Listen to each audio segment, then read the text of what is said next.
bottom left by your little icon. There's that little mute button. By the way, I don't use this one. Thank you. Now you do. Or else.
Yeah, I was doing the same thing too. So I just started running.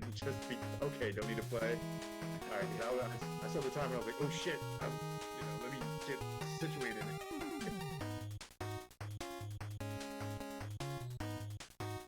I'm going because I need all the help I can get. There's no help for me. Sign on all of that. I need all the help I can get, and no help.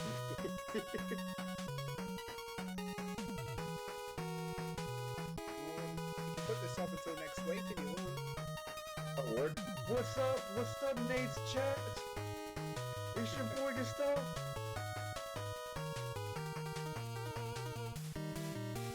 His dad was actually a cat. True story.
Can you all hear me? Let's do a sound check here. How's it going, guys? Welcome on in. We're gonna do a sound check between myself and Zarkonan, so bear with us, chat. Let me know how it sounds like. Live from the studios in Alaska. Zark, do you mind doing a little sound check really quick for me? Sure. Check. This is Zarkonis. What's going on, chat? Hopefully it sounds good for both of you guys. You can hear both of us, whatnot. I'm just trying to get now the music playing a little bit. Pull up somebody's string here.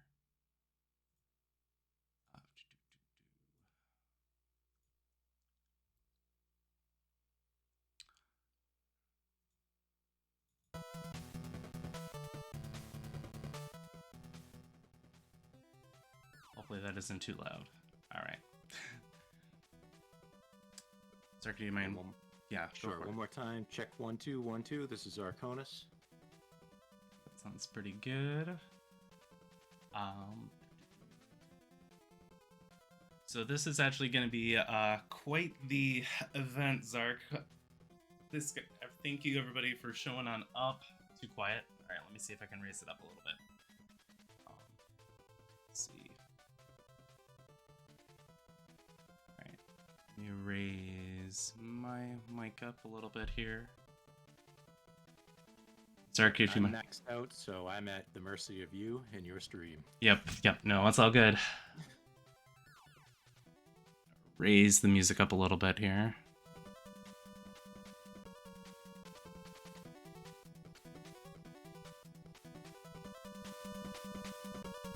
I'm good.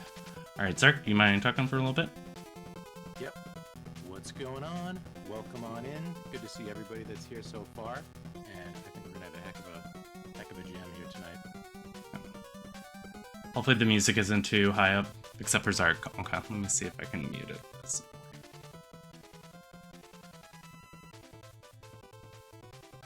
For the first time ever, Mutant Pizza saying, Zark, be louder. Alright, let me raise up Zark's here for a moment here. Hold on.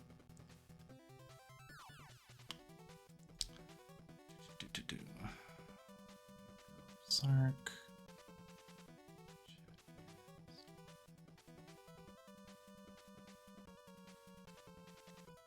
Alright, how does that sound? Hopefully that isn't unbearable.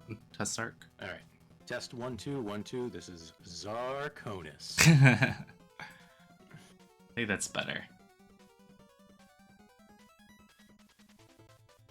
Alright. Quite low, they're saying. Quite low compared to me. Let me lower down my mic here. Alright. Hopefully that's a little bit better. I think that might be a little bit better. I think I was quite loud. Alright.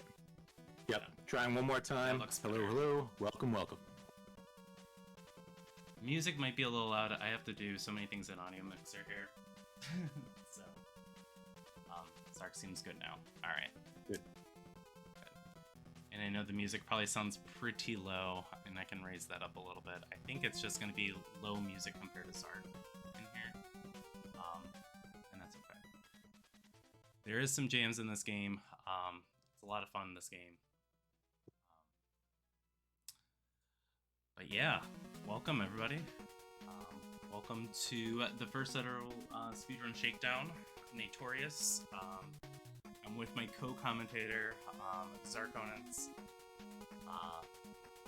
Yeah, this has just been a thank you for everybody for watching. This started as like a Twitter post, like in October of 2022. I just posted on something thinking about having somebody run this game, you know, something that nobody's played before.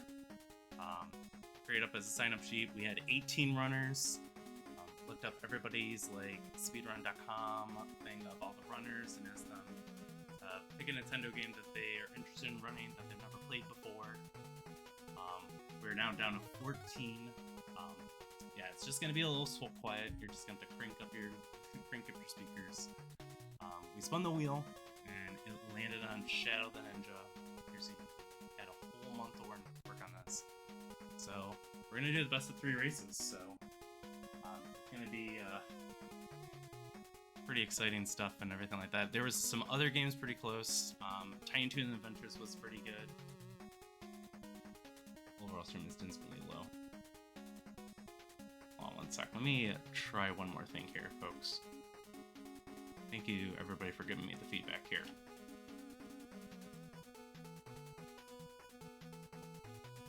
Yeah, definitely continue to kind of give us a little bit of feedback so we can make sure that it's at least something that you can crank up on your phone or turn down if it gets a little too loud. But, you know, as long as we're all balanced, as much as balanced with the game as possible, then, you know, it should be as good of experience as we can make it. Yeah.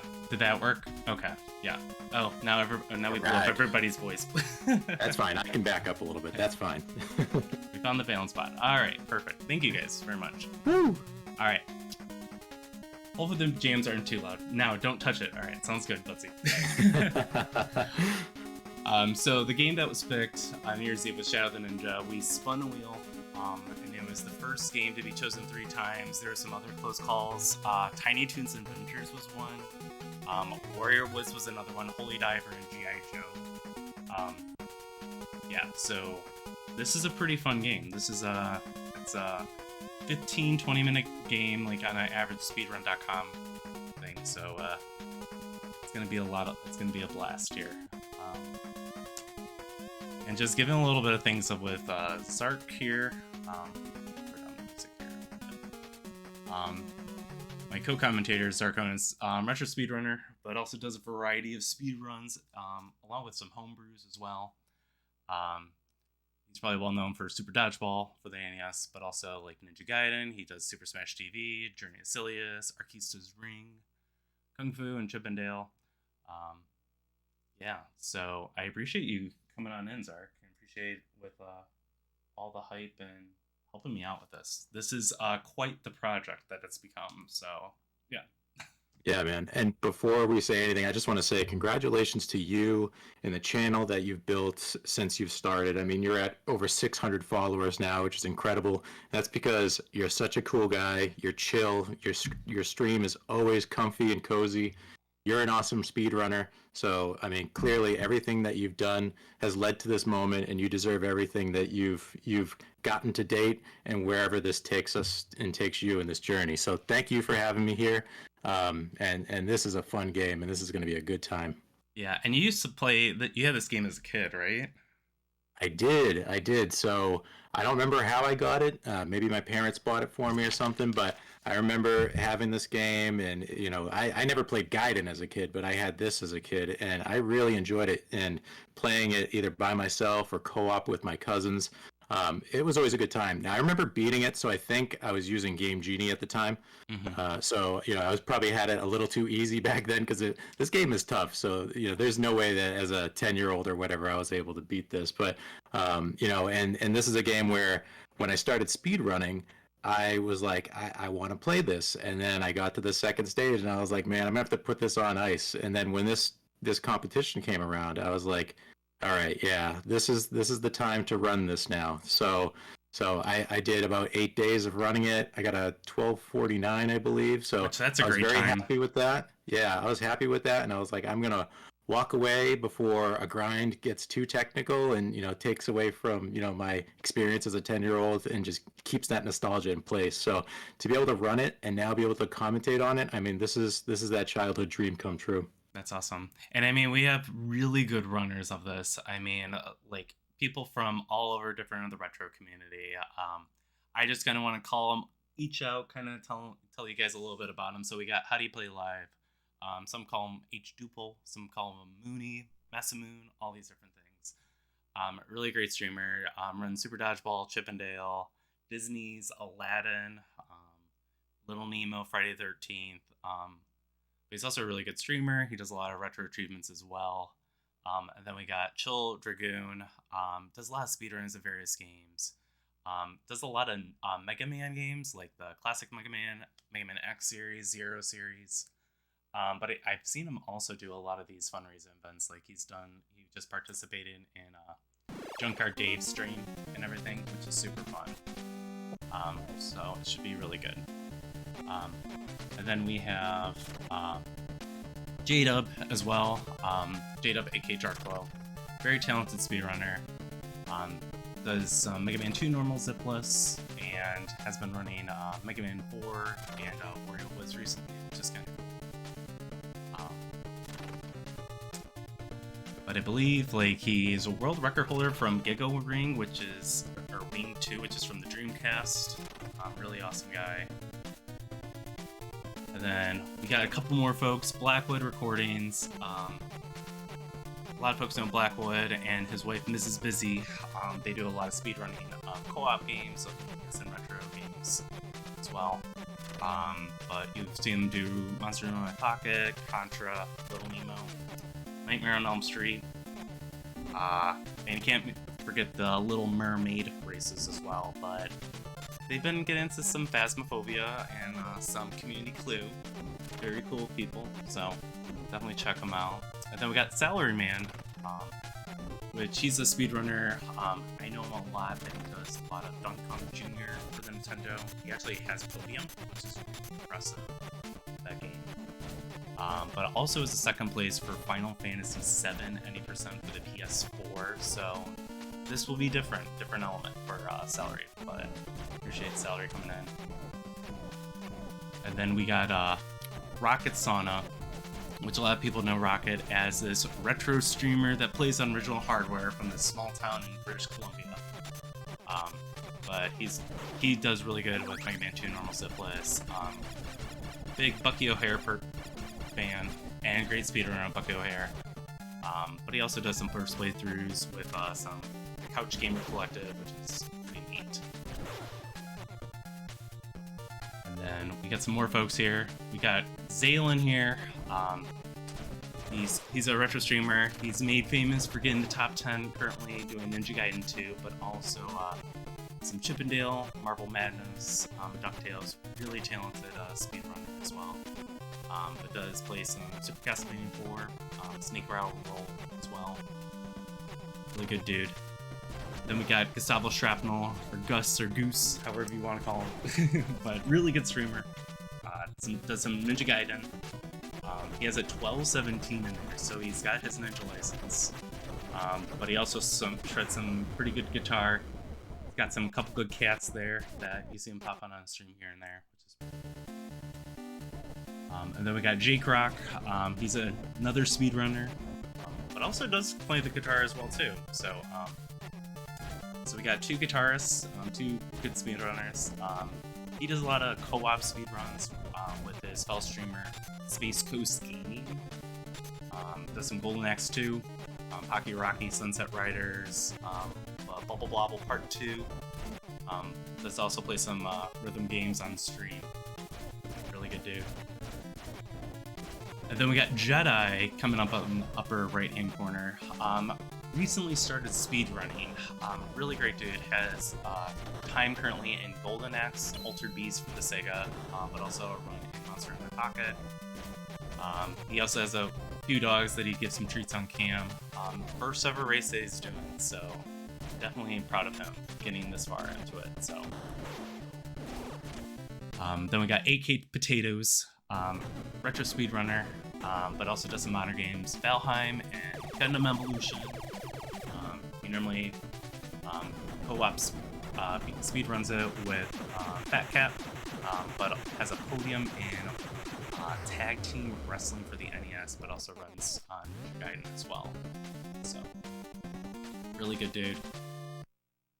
Then our last three competitors that we got here, we got No Head Zed, who's a speedrunner and world record holder for Snow Brothers for the Nintendo, but also does speedrun Super Dodgeball as well. But he's also a creative streamer, does some graphic designs. So you'll definitely kind of see that occasionally here and there on his streams as well.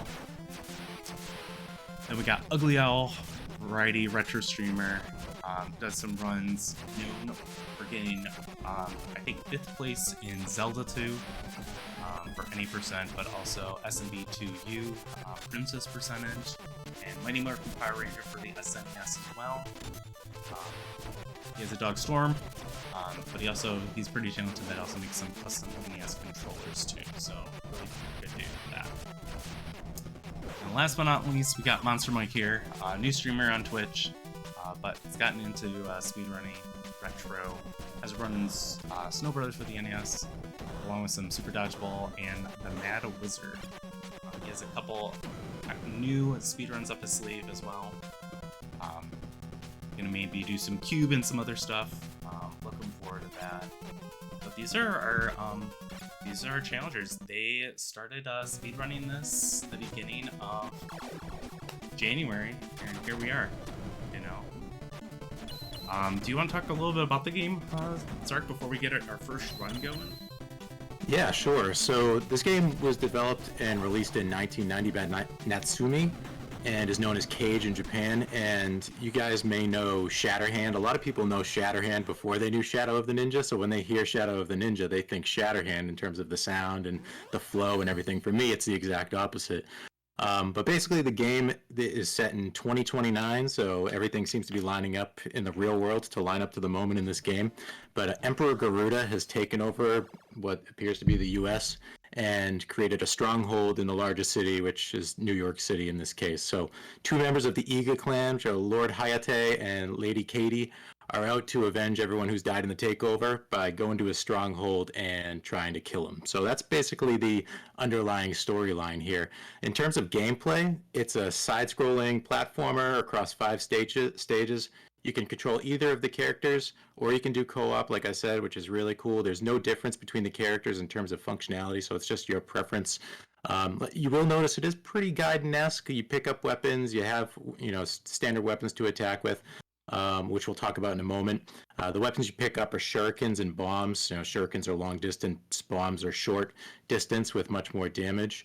One of the big things you'll notice that's different is you can actually hang from platforms and pull yourself up and drop down. So that's going to be a pretty neat thing that you're going to see throughout this run. It's incorporated very consistently and often in this run. The good thing about this game is if you fall into a pit, you're not going to die. You're only going to lose 4 of your health. And usually it pushes you backwards. Sometimes it pushes you forward. So we might actually see that be a strategy throughout the course of the run. Another cool thing is if you have more than half of your health, there's actually a special lightning blast that you can do that will take half of your health, but it's going to do 7 damage to all the enemies on the screen and the bosses. So it'll likely kill nearly every enemy, but it'll be an effective tool to weaken the bosses, especially if you have good strats to where you don't need a lot of health to survive. So you'll see quite a bit of that throughout the course of the run. There's also some hidden scrolls you can pick up that will give you some boosts. We'll talk a little bit about the weapon leveling, which is pretty important to understand how this game works. And there's potions throughout, so some potions will give you 4 health, some potions will give you full health, and you get 5 continues. So you're going to see people may potentially die, especially later in the run. They'll have plenty of continues, so hopefully everybody will be able to finish the run as they go. Yeah, and it's not an easy game. Like it's limited continues. There's 5 lives, and the minute you waste all your 5 lives, you start right at the beginning. So it's a little tricky with it.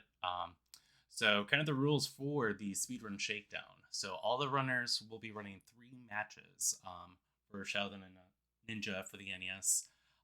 The time will start the minute that they choose their character, and the time will end at the last hit of the final boss, Garuda. The runners are permitted, if they want to reset once per match. However, their timer on the clock and on racetime.gg will continue to run. There is a cap on the time limit, 45 minutes per each match, or if they DNF, if they want to just drop out of that match, it's automatically 45 minutes for that match.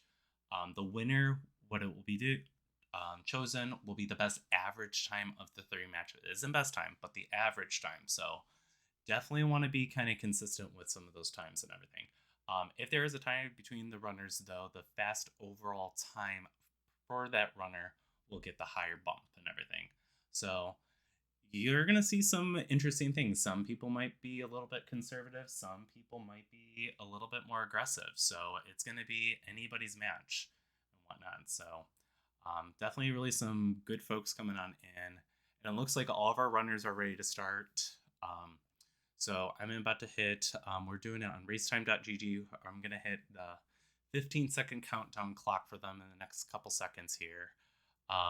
There will be a little bit of lag, just FYI with the folks watching everything. I try to synchronize the video feed as best as I could, but there is going to be a little discrepancy. So their clocks are going to look a little bit different on each screen. So just kind of bear with us and everything like that. 15 runners is hard. Trying to synchronize every screen at the same time with it. But yeah, good luck, everybody. We're going to kind of count down here in just a moment here. It's going to be 15 seconds before they can hit the start button. Good luck to all the runners here.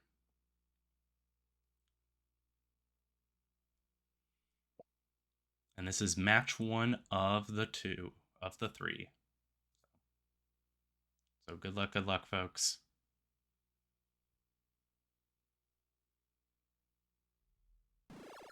And they're off.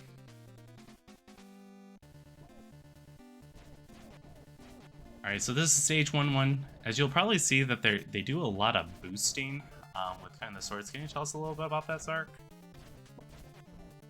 Yeah, so one of the things that you're going to see throughout this run is that you're going to see them jumping and slashing a lot. And we'll say, why are they doing that?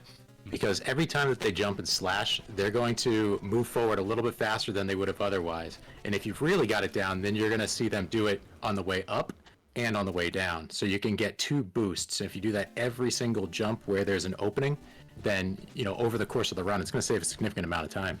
Yeah. Yeah, it looks like most of them just kind of cleared through stage 1-2, which is great.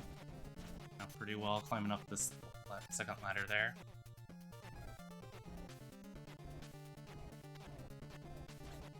Yep, this section can definitely be hard for sure. You got the football player trying to knock you off. There's these ninja guys that are standing there that are slashing you. Some folks might be able to get over those. Some might slash through them. It all depends. Yeah, and then this section coming up here, it's kind of a pixel perfect kind of section. There's a taxi you can get that can save you a tremendous amount of time in a run. Yeah, there's definitely a lot of platforming here. Here are those pits that I was talking about. Every time you fall in a pit, you're going to lose 4 health. Pretty significant. And you get weapon increases where your weapons get stronger at 3 different levels. If you lose 4 health or you fall in a pit, then you're going to lose one of your levels of that weapon. And that could be a big impact to your run. Yep. Mm-hmm. Yep, and it looks like How Do You Play is working on the first boss of the first stage. Very nice job. Yeah, you did a pretty good job there, yep. Yeah, Jedi's right there too. So, doing really good. Yeah, ideally you can get this boss in a 1 cycle if you use that that special electric boost.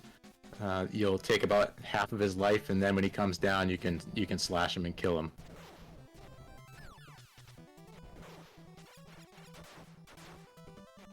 We can see a lot of people are clearing out of stage 1 right now, which is great. Yep. Every cycle of that boss is going to take about 6 seconds, so you definitely want to get him as quickly as possible.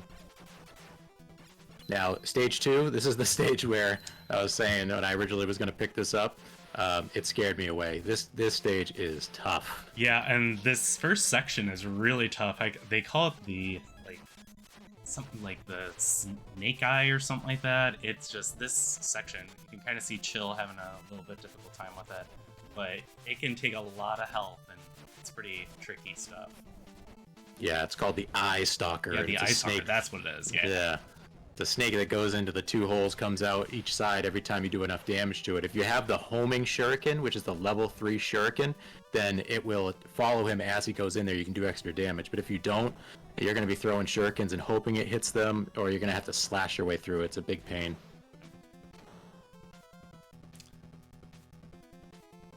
We can see all of our folks are still working their way through stage 2-1. Some are into 2-2 already. Mm-hmm. Yep, haven't seen a death though, but which has been really good. Like, they're doing really great. Yeah, 2-1. I mean, it gets really hairy until you get to the first health pack. Yeah. Which we can see Rocket Sauna making his way up to. Yep, and now we have Zaylen just finished up the tank boss, and then J-Crack just as well, just kind of close by him. So. Yeah, the tank boss can be either really easy or really hard, because if you have bombs, then you can throw those bombs at him. 3 bombs will kill him. If you don't have bombs, then you're going to be doing some slashing, and the weak point escapes, and they throw fire at you, and it just gets really complicated. You could lose 15 seconds per cycle if you don't kill it in the first cycle. Mm-hmm. Yeah, and taking more damage and everything like that, I mean, it can be pretty costly, especially you don't regain all of your health going into the next stage. Right, exactly. It's either 7 or 8 health that you gain back. So if you end up with like 1 health coming out of the boss, you're going to be just a little bit over half. And I mean, this is just like Batman the video game, where you're managing your health and your ammo throughout the entire run. Not having enough health or enough ammo in stage 2 can impact you in stage 5. It's kind of similar here.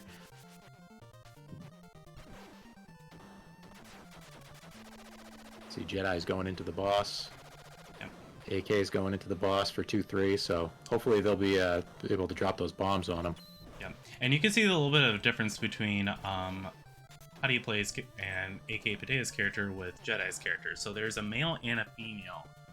Nothing difference between the two sprites, other than kind of their footage when you're looking at different types of things in regards of like placement on where you want to place your character and stuff like that.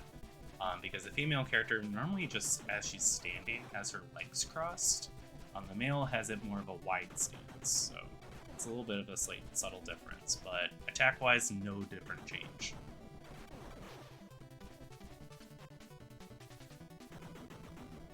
There we can see Zed's still working on the boss in 2-1. Maybe he took a death or something before he got to the health. Yeah. So, you know, and then the tough part is he's not going to have the homing shurikens because he doesn't have the upgrade. So it's definitely just makes it more complicated. Yeah.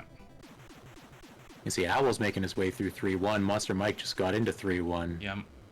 We're getting some good progress here. Yep, and we got these 3 competitors actually in the 3rd stage here, actually approaching the 3rd boss.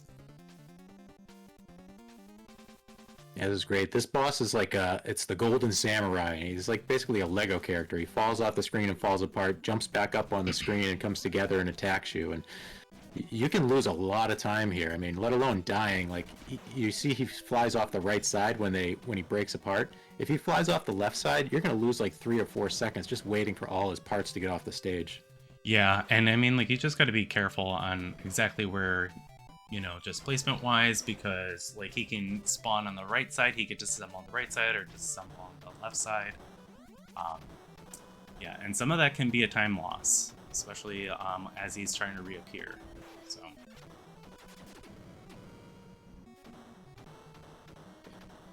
Just turning my mic down a little bit, just okay, perfect. based on chat. So Yep. All right, we see Blackwood working on the stage 3 boss as well as Rocket Sauna. So they're making good progress. Rocket Sauna's pretty low in health, though. I'm going to be pretty concerned here going into stage 4, because stage 4 is a beast. Yeah, and you'll see a lot of the when we're hitting stage 4, which it looks like Salaryman's right at stage 4-1. This is where it gets super dicey, super hairy. There's a lot of platforming. There's a lot of pits you can go into. This is where a lot of runs can get kind of like, you know, can get ripped pretty much. Yeah, we can see Salaryman is on the 4-2 roof. This part gets so lagged, but he's doing the right thing right now. He's taking those bombs and he's dropping it on characters. If you don't have bombs in here, it is lag central. We can see Blackwood getting some hidden bombs to do the same exact thing. Yeah. And some of our players are actively in 4-2 right now, which is absolutely the most brutal stage in this game. So 4-2, there's first off, you know, you want to go in there with good health. You want to go in with bombs so you can clear out some of these enemies. We can see how he plays, making some good progress here, and he's coming up on some box sentries that are going to slow him down. Zaylin has already made his way through stage 4-2, and he's in the 4-3 boss now, Captain Hawk. This guy will try to jump kick you, and when you slash him, his bird's going to come down and dive bomb you. But once you take a certain amount of health away, they merge into a mutant, as you can see here. Wow, And then great he kill from flies down. Zaylin. Really nice. Yeah, that is awesome. And you can kind of see with Gustavo and Jake here, it's like this is where that platforming in 4-2 can be super duper dicey. Like you can just fall off the pit, you can lose a lot of health, you can lose kind of your weapon ability. Like, so sometimes playing a little safe is not a bad thing, especially when we're talking about average time. You want to be kind of consistent with it. You do not want to take a game over. Gustavo went through 4-2 in those platforms beautifully, so this is great. He's got good health, so he can use the special if he wants to. He's got 5 bombs. He can do the best the best way to kill him here. So lightning attack, he's going to drop 5 bombs, and then he's going to start slashing like crazy, and hopefully he's going to take him down. Yeah. Yeah, 1 hit left, get to the corner. If you stay in the corner, he can't get you. Yeah, nice. Boom. Good job, Gustavo. Yeah. And it looks like, Blackwood, Celery, and Rocket are actually doing really good. They're still climbing away at 4-2 here. So. Yep, Salaryman may have taken a death because he's coming in here with full health and looks like 1 bomb. So he actually should be pretty well positioned to make it through this stage. Rocket's on it, doing a good strategy here. Oh, but he just couldn't get up on top. That's a shame. So he's going to have to wait for the cycle to complete and get that to come around again right here. Yep, that was good. Too bad. And then we have play, actually, how do you play live going into stage 5 right here? Yep, 5-1 is tough. It's long, and depending upon how you did in 4-2 and 4-3, if you're going in with half health or just above half health, it's going to be a tough slog. You can see how do you play starting to run out of health here. He's coming up on a potion soon, but if he's not careful, this last stretch is going to be very difficult. He's going to have to play conservative to get to 5-2. Yeah, and those spiders, it reminds me of Batman with like the Yumper things, like in the latter stages of Batman the video games. I call them the Yumper spiders, but man, those things can just track you down like just like they are in Batman. Yep, they are very similar to the Yumpers in Batman, where depending upon where you are on the screen when you get near them, they'll either shoot at you or they're going to jump at you. And your ideal is that you get close enough for them to jump towards you, and they don't shoot, because then that's just going to be very disruptive. Yep, and we actually see Zaylin actually in 5-2 going at the auto-scroller section, and, Gustavo and Jake are not too far behind, so going pretty well. Yep, and they both have great health, so they should be able to get through and get into 5-2. This climb that Zaylin's doing is the last climb going into Garuda here, and... Oh, I just took a death. Oh, no. Oh, no. Rats. And that's the thing about racing is, even someone who's got a really, really good time, if something doesn't go right, they can open the door for those that are just as good and getting there. Yep. And it looks like Ugly Owl is actually on the 5th boss right here, or the 5th start of 5-1 right here. So yep, through those he's trying to manipulate. So he's trying to manipulate the spiders, but he took a few hits there. Now he's got to dodge these proximity bombs. Yeah, Monster Mike's doing well too. He's on Captain Hawk right now, so he's doing really well. Kind of taking him out, being a little conservative, which is not a bad thing in a race. So.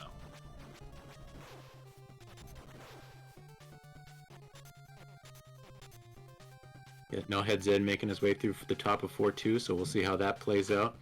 How do you play live is climbing. Yep. He's getting very close to the top now. Yeah, and Jade up as well too. So these guys are kind of neck and neck. So going pretty well. And Chill Dragoon's on the 5th stage as well, so doing pretty well with Chill.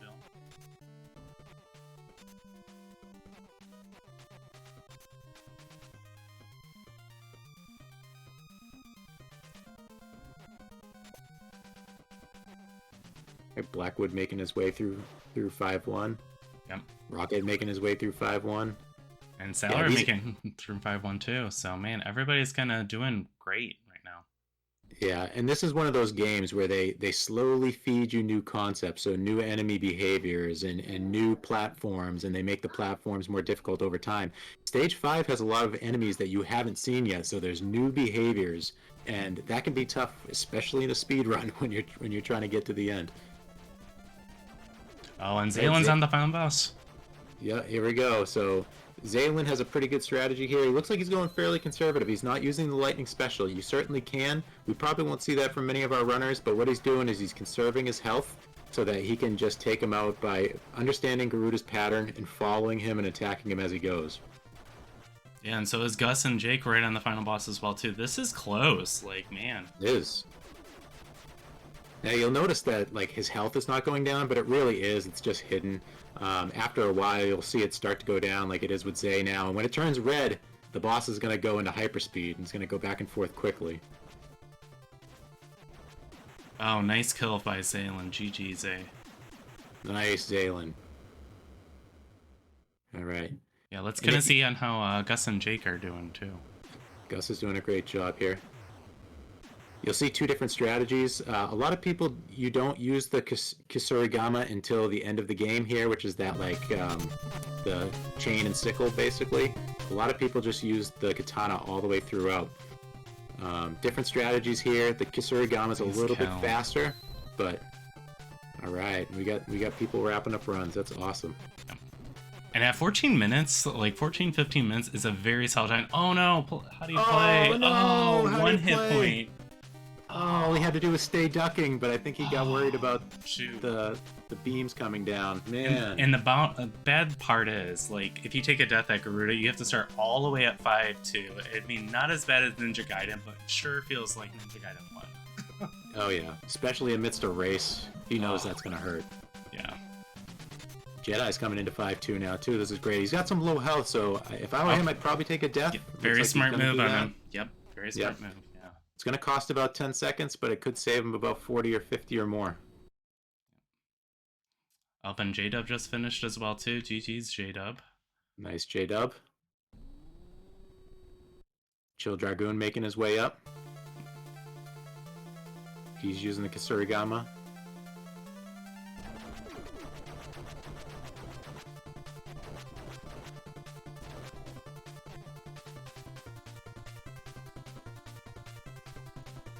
Alright, looks like No Head Zed took another death. He's in the 4-3 boss. Mm-hmm. Oh, he's kind of playing at low sword attack, so this is going to be kind of challenging for Zed here. Yeah, it's going to be tough. It's not easy. Yeah. Ideally, you use the Electric Blast because that immediately causes the mutation, and then you can just stay in the corners. As long as you stay in the furthest corner from where he is located, he likely will not hit you. He'll fly right in front of you. Now, if he jumps like No Head Zed did there, then he will be able to hit you. But it just comes down to knowing the boss well. Ugly Owl's making his way towards the end while Monster Mike is wrapping up the boss here. And Monster Mike recently got a new PB, so he's really comfortable and warmed up. He should be able to take Garuda out here.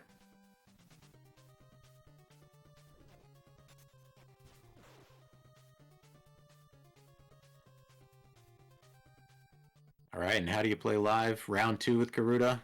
And Chill Dragoon not too far away, so Yep. hopefully Chill will finish off the boss pretty well.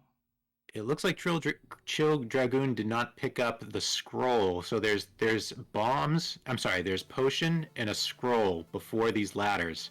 You definitely want to pick up the health because you want to be able to be full health going into Garuda. But on the other side, there's a scroll, and that scroll gives you level 3 weapons.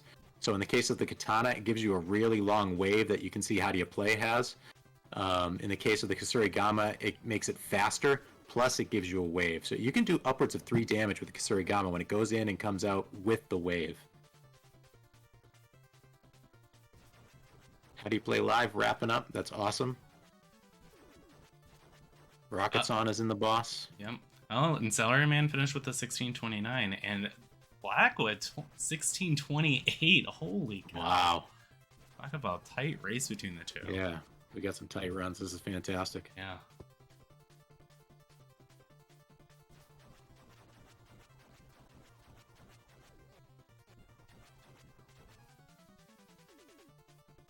We have AK Potato still kind of working on the climb here, and we have Jedi actually working on right now Garuda as well. Yep, AK is making his way up, and let me tell you, I was watching AK the other night.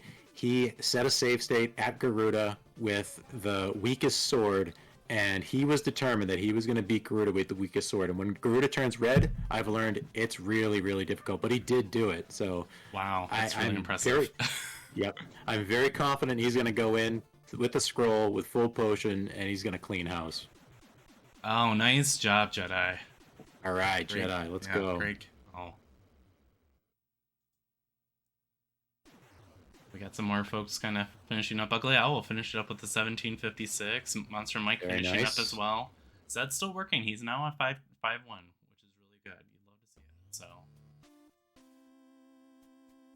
And Childragoon just finished. And Play finished with the 1722. Very nice.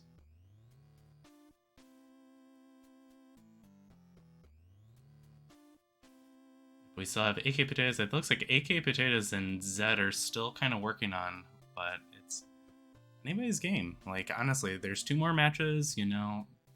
It's all about being consistent and getting the best average time, so. Absolutely. And I mean, honestly, just beating this game, especially in a short grind, Yeah. is an accomplishment. Absolutely. Right, Zed's got a decent pattern there with the spiders. He's making some good headway through this stage. I mean, he really has a good sense of 5-1, so it gets much harder later on, but he's clearly shown he's adapted to the first section here.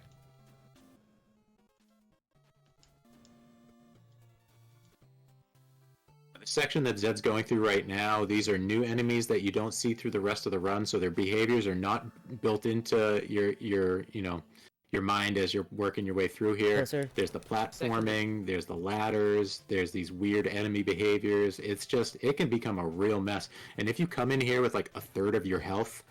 Oh, nice. AK Potato just finished with just under 20. Nice job. Very nice. Very nice.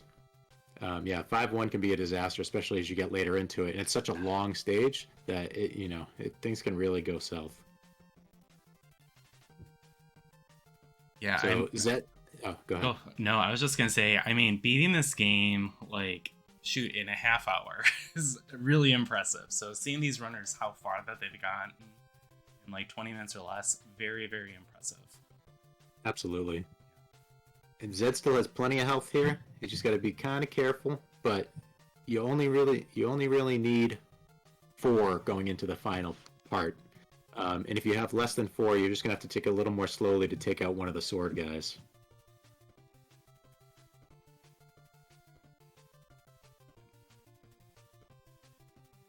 So those sword guys will use their shield if you keep attacking them, so you kind of want to wait for them to start attacking like that, then you can hit them.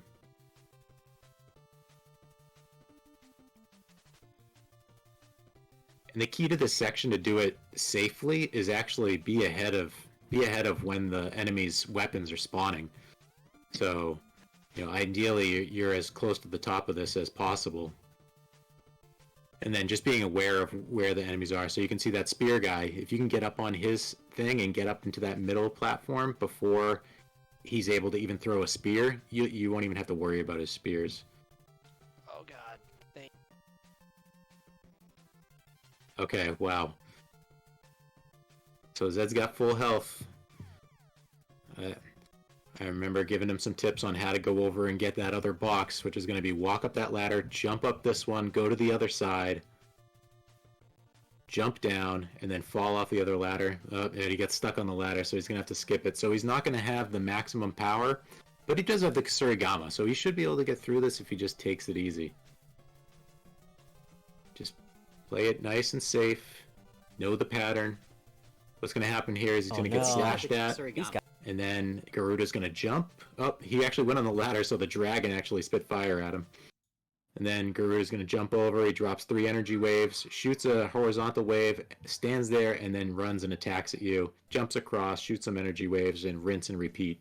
So the pattern you can get used to pretty easily with some practice. The good thing about the Kasurigama, like I said, it does 2 damage if you're at the right distance. So going out and coming back, it'll do 2 damage. So as long as you got some practice with it, you'll be fine, and you can take out Garuda. But I'm starting to get a little nervous here about Zed. I don't think he's comfortable with where the beams come down. Oh no, rats! Ugh.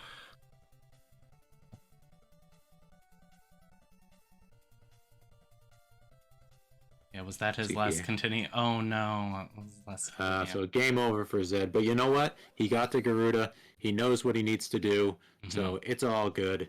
He'll be back for the next one. Yep. Great job, everybody, all the runners and stuff like that. All right, we're gonna be right back. We're gonna tally up some of the scores here. Just bear with us one moment. We'll get ready for our next run. So GG's again, everybody, on match 1.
Yeah, I should probably turn on my mic. All right, this is the starting points of the first match that we had. Pretty good runs. Everybody did really well. What we had starting off, it looked like Zalen came in with a 13:59, but then we had Gustavo, Shrapnel, and Jake Rock. Close race, only a few seconds apart with each of those. But then we had a lot of folks coming on in. I mean, this is going to be anybody's games arc, I think, like between these two matches. Oh, absolutely. I mean, when you're that close, anything can happen. And if any of these runners that, were in the 13s and 14s make a mistake that they just didn't happen to make in the first run, any of these other runners can put together a really solid run and start to make a real case for the top in the third race here. So I think we're going to see a lot of nerves settled down. People got their first race under them. For some people, this was their first race, plain and simple. But for others, just in general, the first race can always have some nerves. And so now where people start to settle down, I think we're going to see some even better times than we saw this first run. But this is a good first run. Absolutely. And I mean, like, it's going to be, don't count No Heads Out, even though he took a DNF. I mean, like, he can still put up a really, really good time in match 2 and match 3. So, I mean, it's anybody's game. I mean, one mistake, it can kind of rip your rankings onto that. So it's going to be really, really exciting. Really, really. I'm ready for the second race. Are you ready, Zark? I'm ready. This is exciting. I'm always ready for Shadow of the Ninja. So yeah, right. All right, let's kind of make sure all of our racers are in the race room and everything. I'm posting up just in case. It looks like we have a couple people still kind of waiting on coming on in there. We have a link. We put it in chat there along with kind of in the Discord. But good luck, racers. We're going to do kind of the second race here. Yeah. So what are your kind of some thoughts on who are going to be kind of our top runners for this next race? Like, what do you think, Sark? Well, you always got to keep an eye on Zalen. I mean, didn't he just get an 11:59 the other day in this? So he's trying to make his climb to the top, and he's a really, really good runner. So with all the games that he gets into, so we very well could see a low 12 here, but we could very well see a 15-16 minute run from Zalen if things don't go right. But he's probably the favorite, but people are so close. Gustavo, I've always kept an eye on. He's just a great runner in general. So the fact that he was that close to Zalen out of the gate, I mean, we could really see something happen there. Amongst many other runners, someone has a really good second run here to balance out, their pretty good run in the first race. Now they're starting to make a push in race 3. Yeah. All right, well, we're going to kind of start the next race. It looks like all the racers are readied up and everything, so it's going to start in the countdown of 15 seconds for the racers. Good luck to round 2, guys. Good luck, everybody, with it. So we will get underway.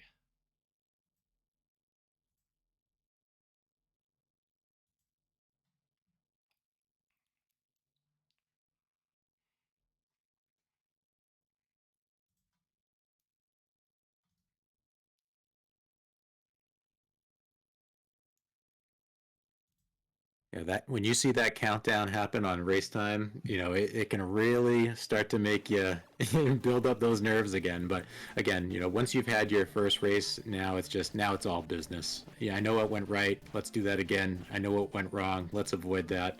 We should see some correction here.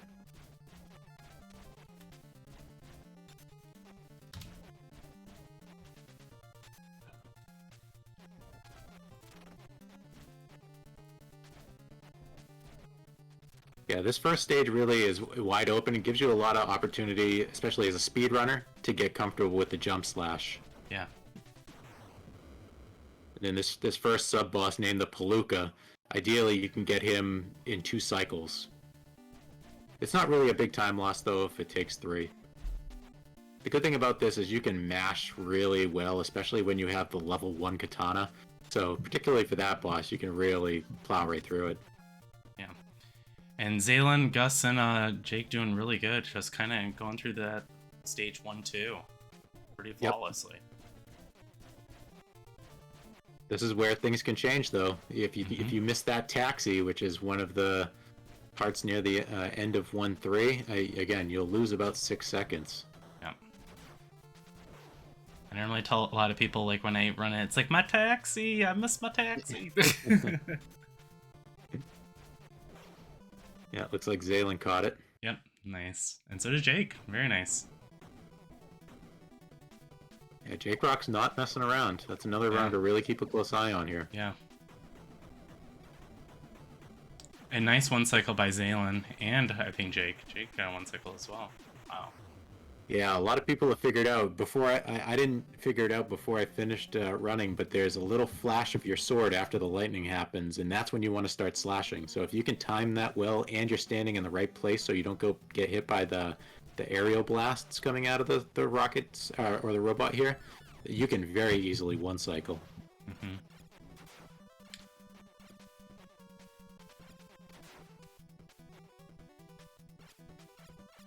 A lot of people cleaning up the first boss here. Yep.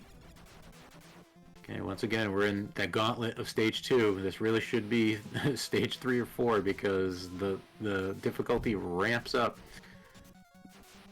And again, we were talking about having special powers. You have to manage your health and your specials from stage to stage. You want to have the homing missiles like you just saw, or the homing shurikens like you just saw Salary had. Let's see what Blackwood has. All right, Blackwood has them too, so you can see he's able to hit some shurikens on the way down. You can avoid too many cycles of the worm. It can get really complicated. It's good to see a lot of our runners with the homing shurikens getting through the worm or the snake much more easily. Mm-hmm. Oh, How Do You Play is in big trouble here. He's got Oh one no! health and he's... Ah, rats. Yeah, and Chill too. Yeah. Oh no, man. Dude, And they're going to have to rinse and repeat here. yeah. And they're not going to have their special. So now, instead of having homing shurikens, they're going to have one step down. It's like a quicker bullet. It looks like a bullet almost. But it's going to make the snake much harder. There's going to be more cycles here. Not only are you repeating what you had to do, but now you're doing it with less effective weapons. Oh, and Zed just took a death there and on 2-1 as well. Rats. You know, big trouble. Yeah. Monster Mike is heading up to the tank in 2-3, so pretty good. So he's gonna use the bombs as kind of a nice quick kill. Yep. He's got the level 3 bombs right now, so those bombs, you throw them and they roll. You don't have to get in the way of that weak spot. Just throw those bombs and you're out of the stage. So Owl's going up top to do it. Same result, although he did throw the bombs over because he had level 3 bombs. Mm-hmm. When you have level 1 bombs, that you just simply drop them. Level 2, you can throw them and they stop. Level 3, they throw and they roll. So that's when you saw the bombs rolling, why that happened.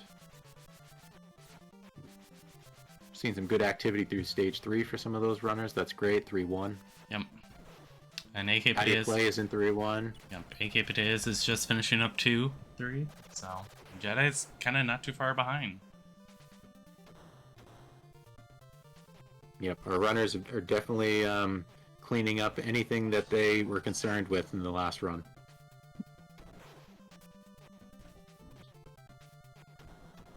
I mean, How Do You Play is wrapping up the boss here. He's going to get out of here no problem, make his way into stage 3. Even with that 2-1 death, he's making it. He's definitely cleaned up and is keeping the ball rolling. We got Blackwood, Celery, and Rocket going through stage 3 pretty well here. I like the latter half. Yep. Stage 3 is relatively safe. I mean, if I was ramping difficulty, stage 3 would probably be stage 2. There's not many pits you have to worry about until, you know, the end. I mean, there's some pits here, but they're not too bad. Yeah, it's definitely not free, needless to say. No. Especially when you're approaching this boss. This boss can get kind of tricky. I find like counting it out loud, like as it disassembles before it respawns, is a nice little safety strat. Yep. And you'll see So- like Salary's doing a little swiping just to make sure. Yeah. Yeah, and he's getting too close to the... Now he has to because he has the short sword. He took too much damage. Yeah. Again, there's 3 levels of weapon. and every 4 hits you take, you lose one of those levels. You drop from level 3 to level 2, level 2 to level 1. And that happens even if you get health. So if you took 3 damage and you think, oh, well, I got health, oh, I got a potion, so now it's rebuilt. No, that next hit you take, you're going to lose a level of your weapon. Yep.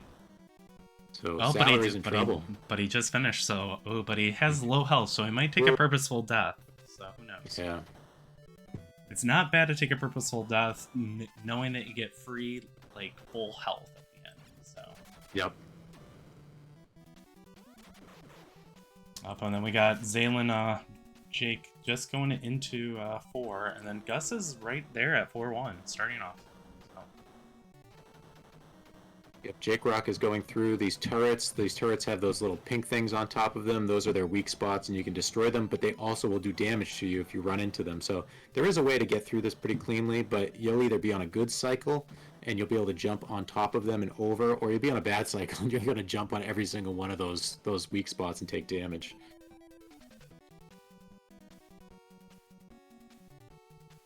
Up, and we have J-Dub doing it as well, too. Nice. Yep.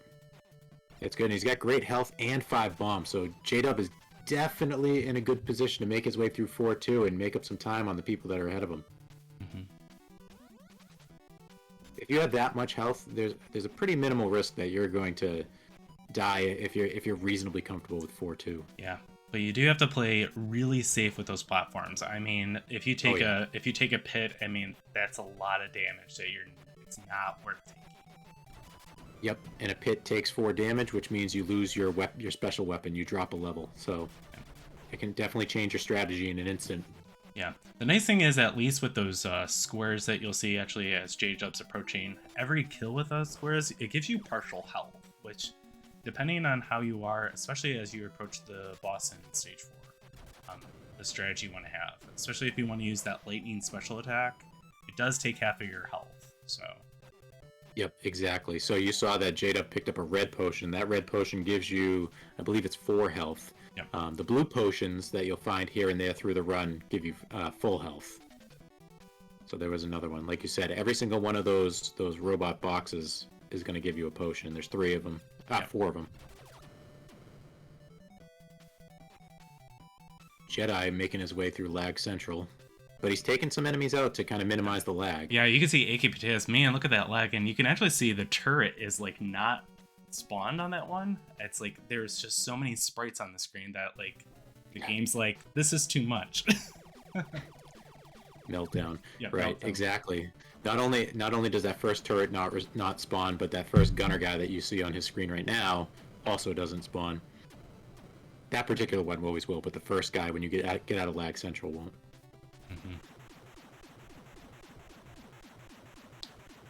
Oh, same thing with Zed right there. Oh, he's pretty close on. He's dangerously on health there. Oh. Yeah. Thankfully, he's got a potion coming up, but it's only a 4 potion, so he's got to make sure he gets out of the screen so he at least gets into 4-2. Ooh, nice grab. Yeah. You definitely do not want to be starting over now, so he's got to get out of this screen. Mm-hmm. Yep. Nice job. Good. And Owl's approaching the boss here on stage 4. Yeah. Zed should take a death right here if he can. He should be. I would jump into those spinny things and take a death. All right, so Owl doesn't have any bombs, but he is triggering the mutation. And as long as he knows the strat, stay against the wall, he'll be okay. Yep, kind of doing low percent kind of strategy here. So. Yep. Ooh, nice on Owl there. If he just stays there, as long as you're on, you should stay back. Okay, but still, never mind. He knows better than me. Yeah, you'll notice with the bird there, when he shoots his laser, he drops down a little bit quicker than when he's just flapping his wings after he dives down. So there's like a kind of a 2-second delay. I remember when I started first running, just again counting it out was kind of a good strategy for me. Just trying to figure out on how he was dropping down to attack me. Yeah, I think we established it was something like 7 seconds, 3 seconds, something like that. Yeah, something like that. Yeah. Yeah, we saw Monster Mike purposely take a death there against Captain Hawk so that he can use the lightning bolt, so hopefully that will bode well for him. How do you play live cleaning up Captain Hawk going into 5-1? Good luck to him here. Meanwhile, J-Dub is on his way to 5-2. That's Yeah. fantastic. Yeah, Zaylin and Jake Rock, man, they are like close. These are the runners to look out for. Yeah, for sure in this match. Yeah, I had not been watching Jake Rock closely over the course of everybody's grinds here. This is impressive. Yeah. This is a heck of a run. Yeah, and he actually he started really learning it a little over a week ago. So like he didn't start right away. So like very impressed with his performance thus far.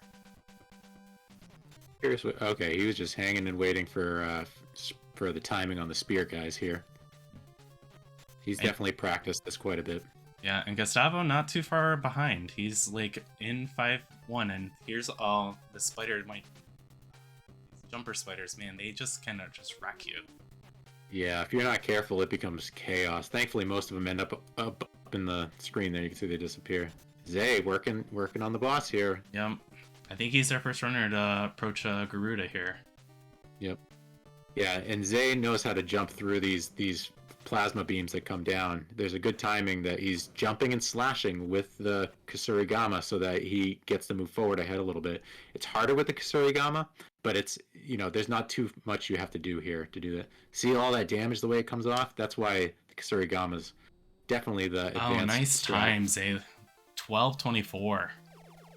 Very impressed. Very good. Yep. Oh, and J-Kirk actually just did the Ooh, yeah, he's going with the advanced strat. So this is one step down. He's using the katana, but he went with the lightning bolt and the bombs, which is great. It's a good head start. I think he's going to have a great time here. He's got plenty of health. He knows where the things are falling. He's good. Yeah, and he's being kind of conservative. Like, he doesn't want to approach Garuda, like, especially get hit by these, like, little sections here. So. Yep. But with the phase 3 katana, the level 3 katana, you can see he doesn't even have to move. Yeah. He just has to move when the attack happens, the physical attack. Nice job. Work, J-Kirk.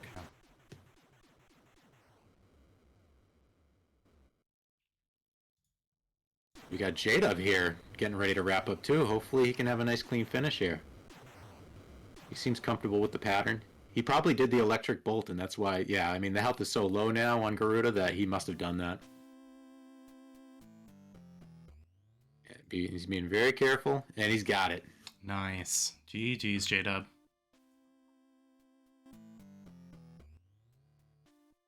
How do you play live? He's got plenty of health, so he's comfortable here. I think he's going to get what he needs to get and make his way to Garuda. Meanwhile, Chill's kind of teasing out Captain Hawk here, trying to get him to land right where he wants him to. It looks like he has that down pretty well. Oh, we have Celery and Rocket, approaching Garuda right here for the first time. Yeah, I'm worried about Celery, though. He's got 3 health. Garuda has a full bar right now. This is concerning. Yeah. And take your time, like, that's the most important. But, like, yeah, when he goes into, like, that rage sequence, it's really challenging. I mean, thankfully he has, like, kind of a hook right now, so. Yeah, he'll do a lot of damage, and he looks like he's playing it reasonably well. I mean, he could definitely get this done. My confidence is going up. He definitely knows how to read it. Like on the left side, when Garuda's not going to attack you as a follow-up, you can only get a few hits on him, and then you have to get to the right side quickly. You can see that he's doing that. It's going really well.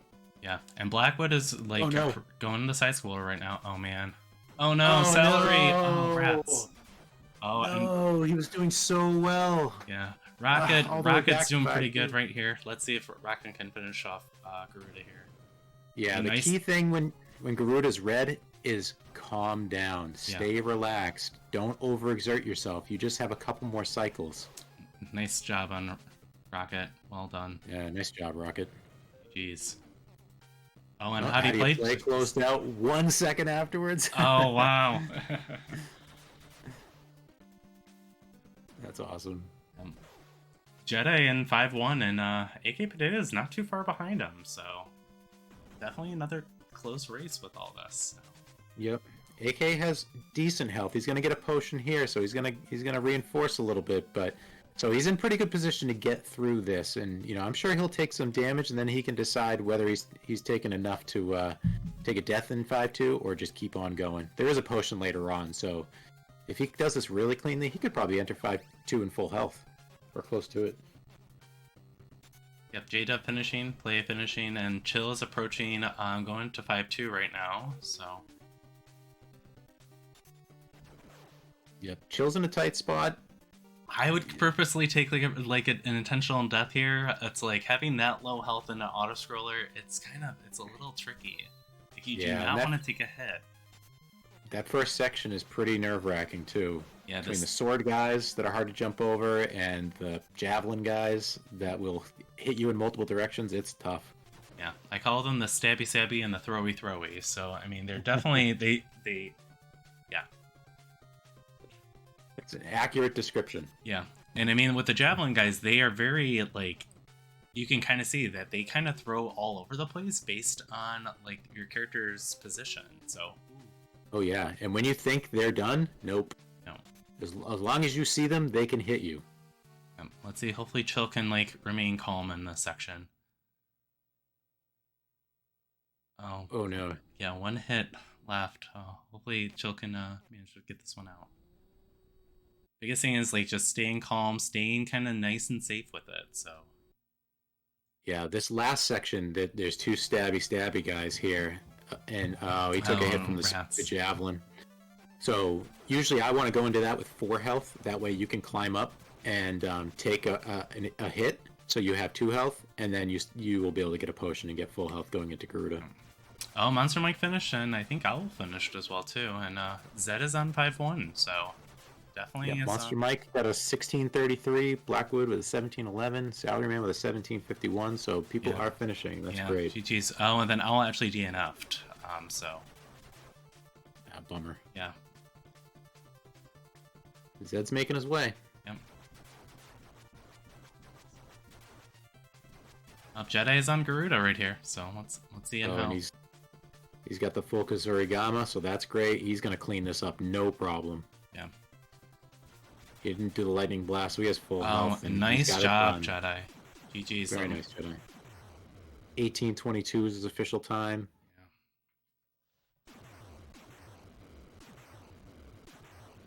Okay, AK's got the katana. He's got full health. So, like I said, he got a lot of practice with a level 1 katana. He's got level 3 katana. This should be no problem for him, especially with the amount of health he has. Again, the key is just don't overexert yourself. Stay calm with the pattern. Mm-hmm. Especially when Garuda turns red.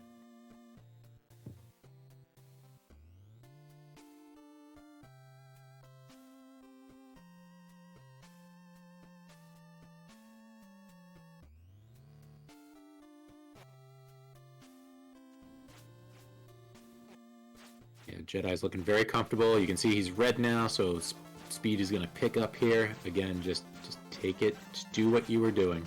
Just be a little less aggressive. And he got it. Nice job. And I think we're on Chill right now, too, finishing up. See how Chill... Yep, he's got the level 1 Kasurigama, so it's not going to be as strong. It's not going to be as fast to attack with, but that's okay. It can still do 2 damage at the distance that he's at. He should be able to close this out if he's careful. Can I just say, and how impressed I am, just in less than a month, on how these runners are finishing this game in such a quick time. It's not an easy game. Not at all, yeah. But definitely, even like as a casual game, definitely check it out. Like this game is kind of, they only had prior to this like less than 30 runners on the league. So it's nice to see a lot of people trying to learn the speed run. Whether they pursue it beyond this event, it's totally up to them. But pretty neat seeing this game get a little bit more attention, get a little bit more. Absolutely. Yeah, many of these runners, started it maybe a week ago, maybe 2 weeks ago. I did everything that I wanted to do with it in 8 days' time. Yes. Oh, nice job, Chill. That was a little nerve-wracking, but GG's on that, Chill. Very good. So it's a game that you can pick up. It's pretty technical. So come on, Zed, get off the ladder. No, So he's not going to have level 3, but he does have the Kasurigama instead of the Katana for level 1, so that's okay. As long as he's careful. I mean, Garuda's pattern really can be disruptive and really throw you off. As soon as you start taking damage with the beams that come down there, especially when he's red, you can get all frazzled. Mm-hmm. Yeah, Chill Dragoon finishing it with 21 minutes flat, so GG's on that Chill.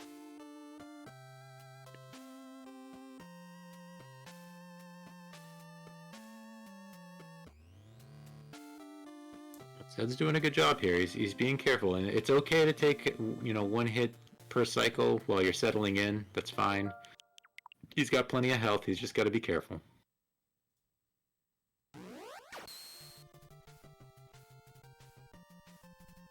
Yep, he's doing it right. On that left side, he's just doing 2 to 3 hits. On the right side here, he's just plowing away and just watching for the attack. And he's keeping within the framework of these beams that are getting thrown down. He's looking good. He should be able to close this out. Yeah. Yeah, biggest thing, like you said, Zark, just kind of keep calm, keep collective, especially as he's going through that rage sequence here. Yep. It's the same thing, it's just faster, so if you just keep that in mind. See how quickly... Shoot. Oh, man. See how quickly it can fall apart. I mean, that rage sequence is wild, but it's literally the same thing. It's just he won't stay in the positions as long. It's okay, so it's got another chance here. I think he's got a couple. I didn't see how many continues he had left. I think this is his last continue, so Okay. definitely still has an opportunity to get a win in. Yep. See, that's the problem with the Kasurigama. See, in close range, it's useless. He just tried to slash that box, got nothing. Yeah. That's why throughout the course of the speed run, very few runners will employ it until the end here. Yeah. I prefer to use the Kasurigama at the end because when you get the level 3 scroll at right near the top, where it does 2 damage plus you get a slash wave like the Katana when that's leveled up. I mean, you do so much damage so quickly.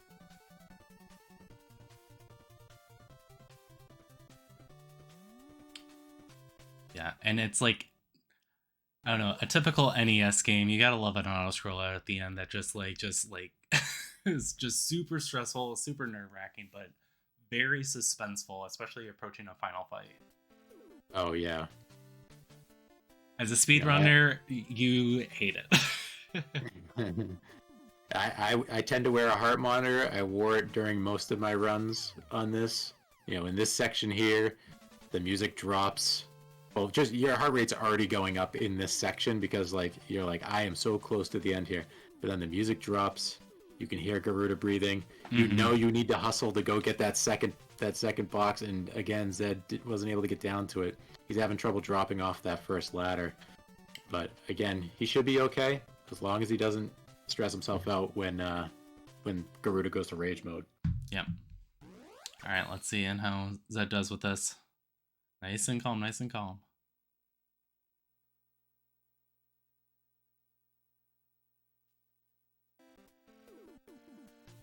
While the concept of the pattern is predictable, the problem is that where he throws those beams, if you haven't done this fight, 40 times, 50 times, practiced it, you just don't know where to stand. Yeah. And then when he's going into rage and doing it every 3 seconds, oh, and by the way, running at you and attacking you, it just becomes a lot.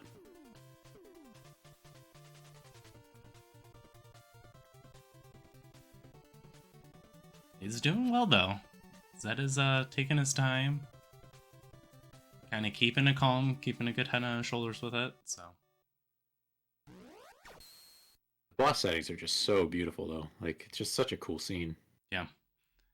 For some reason, the Captain Hawk scene, the stage 4 boss, has always stuck with me. I just love the way that scene looks.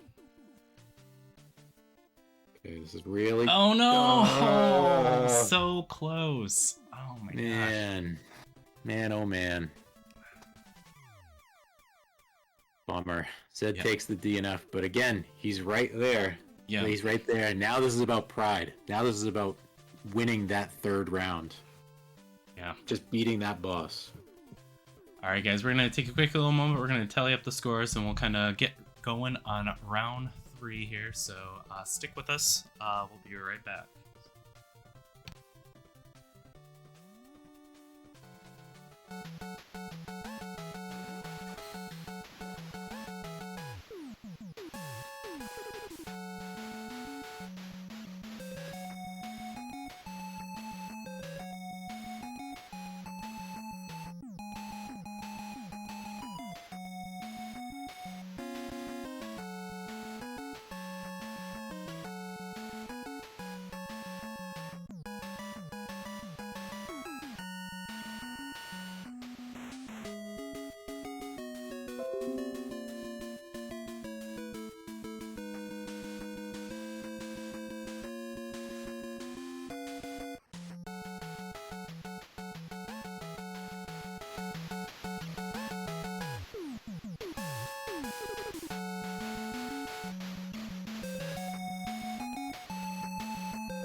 kind of the new updated times here after match 2.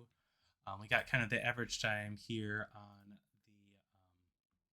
the right hand side here, but some really good runs so far.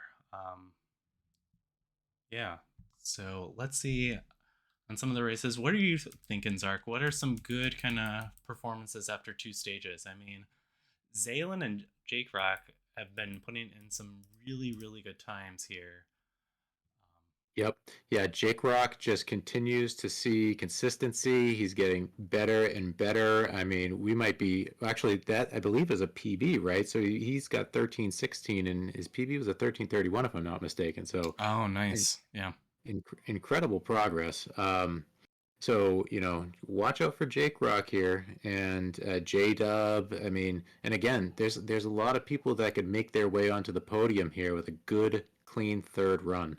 Yeah, exactly. But I mean, even like some people that are in kind of like J-Dub is doing pretty well, but like there's a lot of people with an average of a 16-minute. Like, How Do You Play, Blackwood, Rocket Sauna. I mean, definitely can't count those guys out either as well too. And I think Monster Mike too, another 16:41. So a lot of 16-minute runs. Like, and learning this game in a month. I mean, very impressive times with a lot of the stuff. I'm excited to see kind of match 3 and how this is going to go and how this all is going to shake out. Like, it's truly anybody's game with this. So Exactly. I'm really hopeful that we'll see some more PBs, and if someone PBs, drop it in the chat and let everybody know. yeah, I'm hopeful to see if someone's not happy with their first runs, then go and take down Garuda here, or maybe you have a chance to really make something special happen here. Just get a nice clean run and let's see where things land. yep, absolutely. All right, we're gonna get kind of our runners going here. Final match, it looks like. Yeah, it looks like they're all ready to go. They're antsy. They're ready to go. All right, so we're gonna start off the time clock. Good luck to all the runners. Match 3 is about to begin. Again, all the marbles, all the things. So good luck, folks.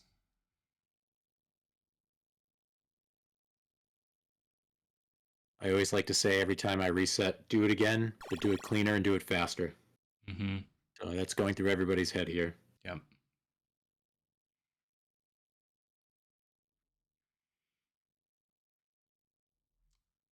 And that's suspense, man. Like seeing that countdown clock, and then there they go.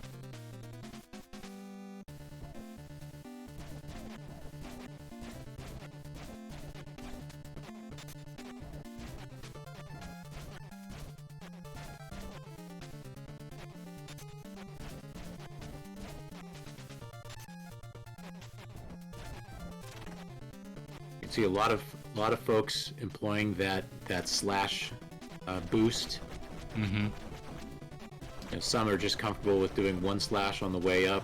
Some have found an effective way to do it on the way down as well. And some Again, of them it goes just a long way. yeah, and some of them just do such quick hits, like such quick cycles with that. It's super impressive. Yep. You watch the top runners, like the world record holder and folks in that area. My gosh, it's just mind blowing.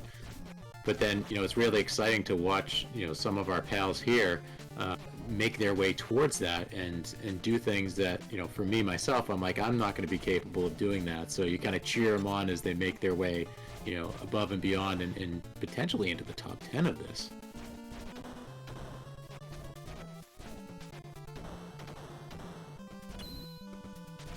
But ultimately, even if folks are done after this race, and hopefully every single person will post their time regardless of what it is, they should feel proud for taking this game on. It is really difficult. It's difficult to learn in a short period of time, particularly, and it can be pretty unforgiving. So I do have to say, I'm actually pretty relieved that this game is playing versus Wario Woods and versus Holy Diver. Learning that in a month. That just did not sound good at all. we see a lot of our runners right now cleaning up the first boss here. Most of them, or some of them, getting it in cycle 1. You can see Chill's going to have to take a second cycle here. So it does cost about 6 seconds. Oh, good. Chilk was able to close that out, so we didn't have to get a third cycle. How do you play closing it out in one cycle? That's great. He's gotten very good at that.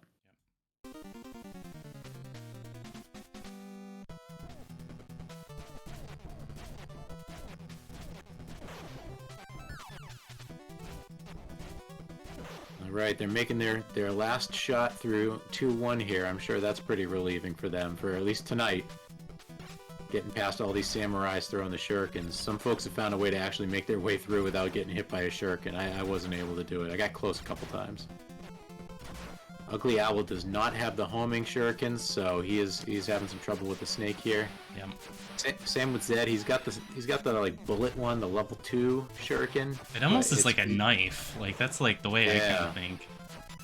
Yeah, it forces you to have to do this almost in the usual full set of cycles.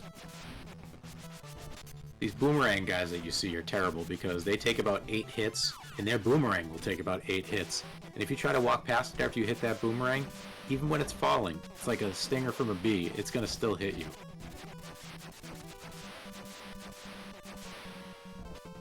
Yeah, you can see AK is trying to kill the boomerang guy. He's gonna be here a little bit.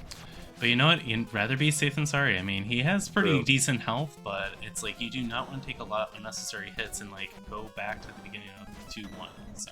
Very true.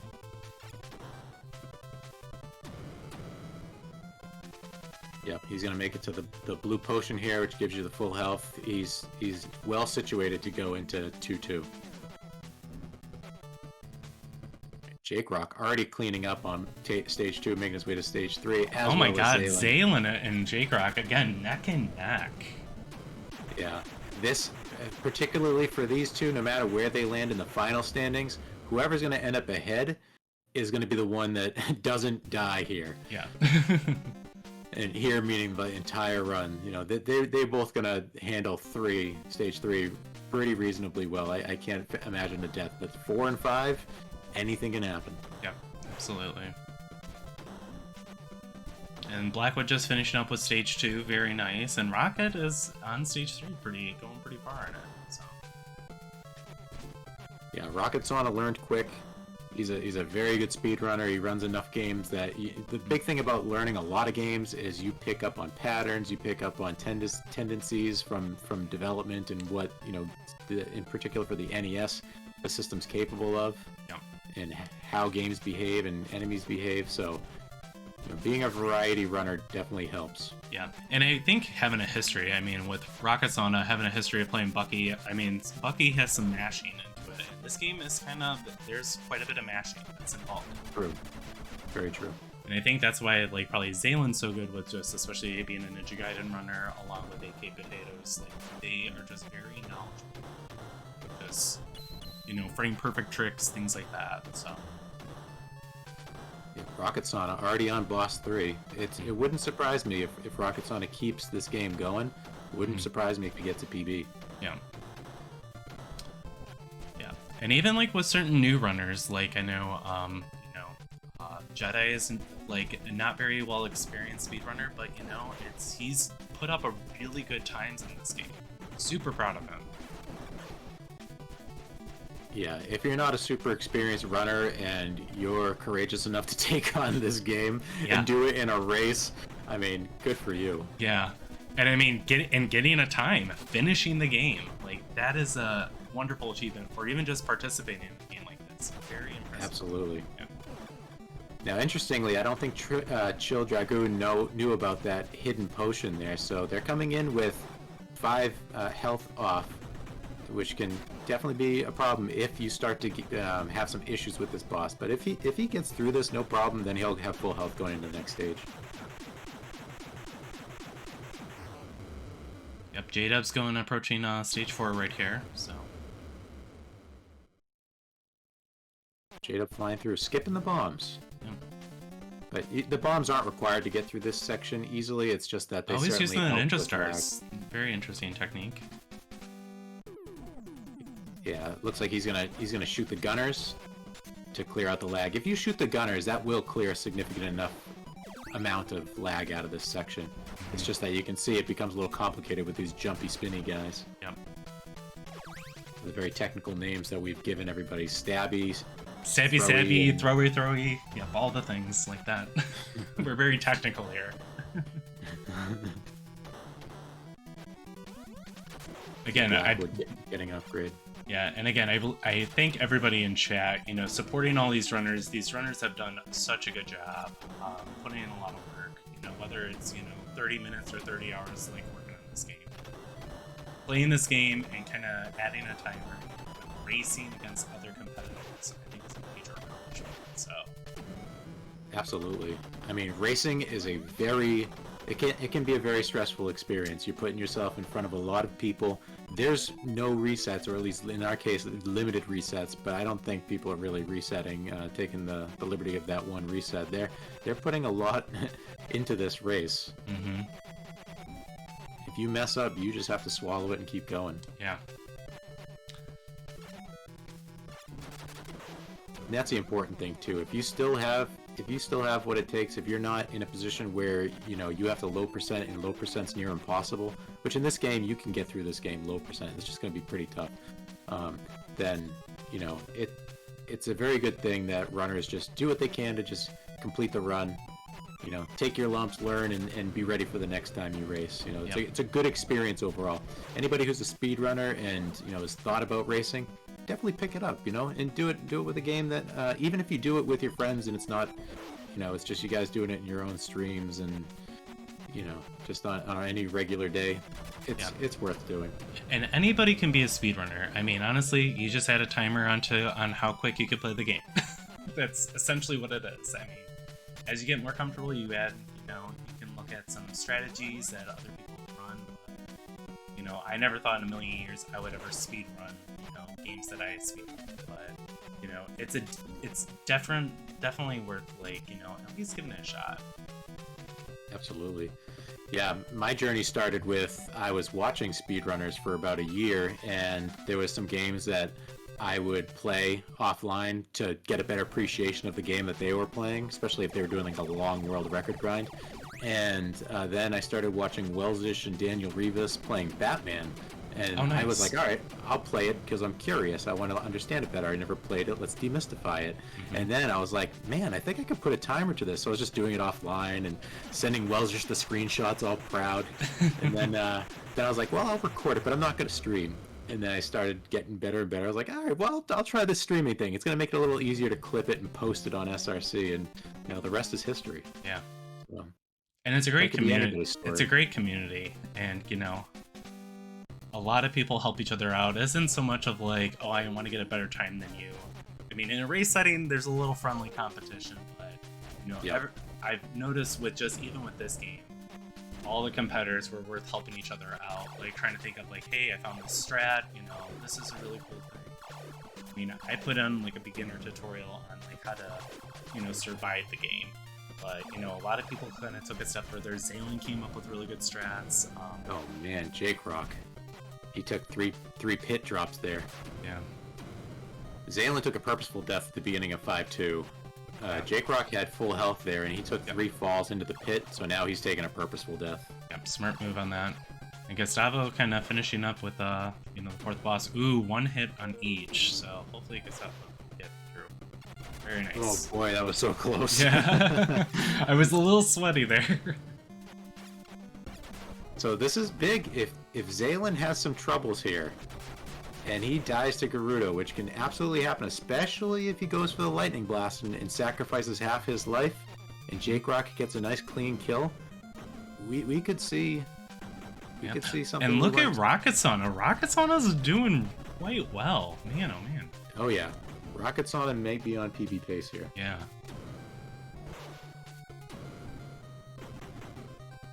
Yeah, this is the final stretch with a lot of these runners. J-Dub is kind of approaching it. How Do You Play is not too far behind. A lot of people are kind of this auto-scroller section. Yeah, so Rocket-Sauna came in with a 15:39 PB. He got a 15:20 in the second race, and he is well ahead of that pace right now. Yeah. Alright, we have Zalen approaching Gerudo right here. Let's see. Yeah, and Zalen actually just got a sub 12. Actually, last night practicing this, doing a reset run. So I mean, he has an outstanding time. Like, I cannot imagine just like speedrunning a game and getting us up 12 in less than a month. Like, especially this game. Crap. He's just a beast. Yep, he's playing it very careful. Yep. Here, he used the bombs, but he didn't use the special. He's got the pattern down here. We should expect Zalen's going to close this out. Yep, Gus Jake is Rock getting right kind of there. close right here. Ooh, yep. Yeah, so Gus may take a death purposefully. Yep. GG's on So that it's up. Zalen. A 12:34. Very impressed. Great work, Zay. Yeah. Yep, let's kind of see on how Jake Rock finishes up right here. And Gus is actually now approaching the honor roll session, and a lot of folks Yeah. are. I mean, these times are just massively impressive. So Jake Rock's being very careful with the pattern here. He's not moving around too much. He should have this as long as he doesn't have a problem Rage Garuda here. mhm.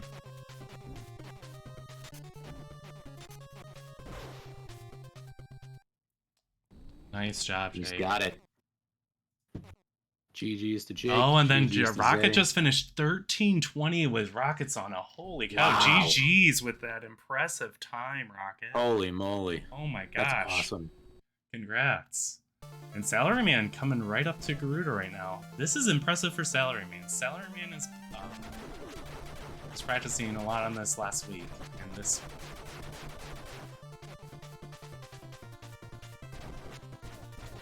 That's a big PB for Rocket Sauna. Yeah.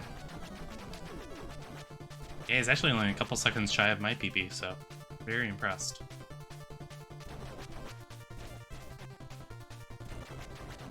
Salaryman's looking at a great PB here too. Yeah, and Blackwood, like 14 minutes doing the auto scroller. He's doing great as well.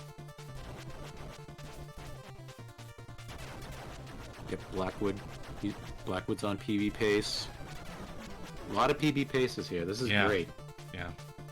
And I mean, getting a PB in a race, it's impressive. Like, Oh yeah.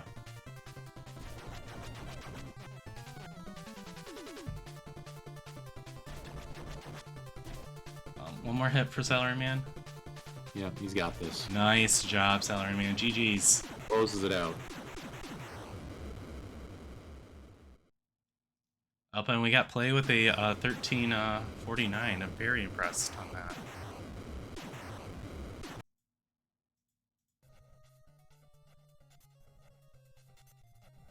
Kill Dragoon making his way through 5-1. He's got enough health. He should be fine. But he's playing it the right way. You know, Yep. if you're not super comfortable about jumping over these guys. Oh no. Oh. Okay. Whew. Ooh. Boy, those guys can really take it to you. You know, Chill should take a death here. I know I would. Yep. Oh, and Yeah, J-Dub's actually gonna go for the lightning shock. Special attack. Straight up feeling comfortable and confident here. Oh, chill. Oh, man. Oh, he did take a purposeful death in 5-2, so I think that was actually Yep. probably a wise choice.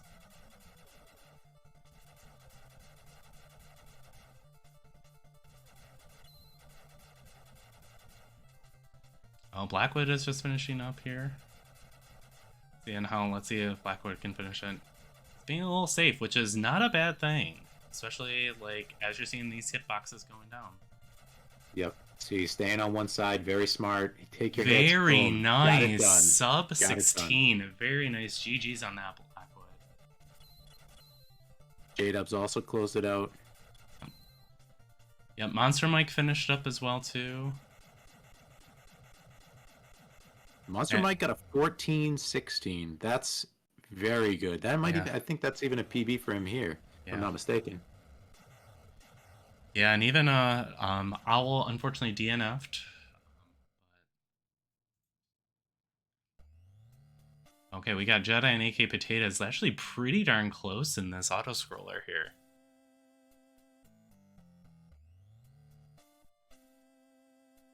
Yeah, looks like Jedi will get to Garuda first. He's probably going to have about a 10-15 second head start here. But AK is going to go. He's going to get that level 3 scroll. He's going to be nice and comfortable going into this final boss. Mm-hmm.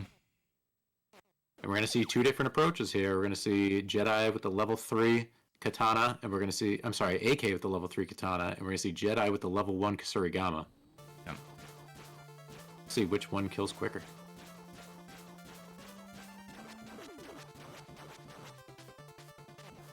The thing is, AK is going to have the distance. He doesn't need to move that far to get damage, but Jedi is going to do double damage on the right side, particularly.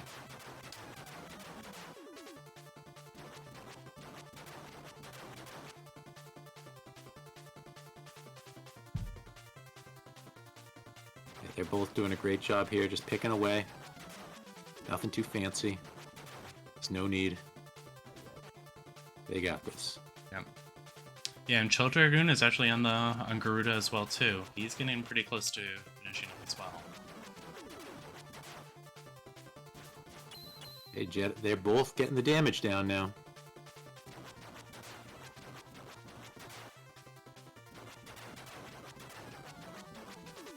Oh, nice job, Jedi. GG's on that. Oh, and GG's AK. Man, look how close that was. Very AK cool. with a 1810, Jedi with a 1811. And we got to see them both on the same screen. How cool is that? Oh, and then Chill with the 1820, 28 or something. Man, a lot of runners. Like, just finishing up really quick. Man, neck and neck. Love to see it. Sub 20 is no problem for these runners. Yeah. And sub 20 in Shadow of the Ninja, you can hang your hat on that. Mm-hmm.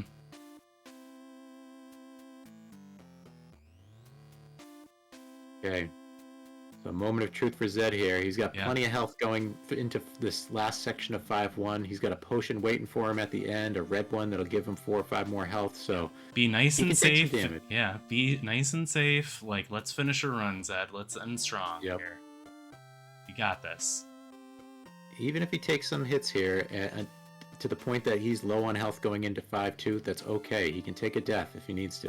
Mm-hmm. Just got to be careful. Just get to that potion, so you don't have to do 5-1 again.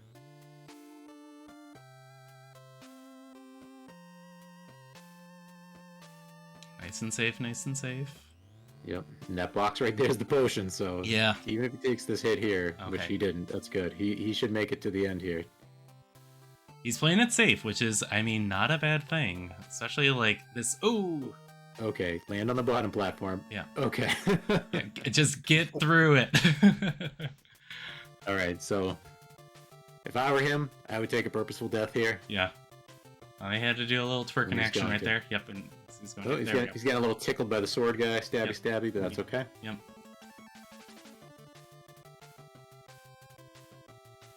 Yep, and he has time, so.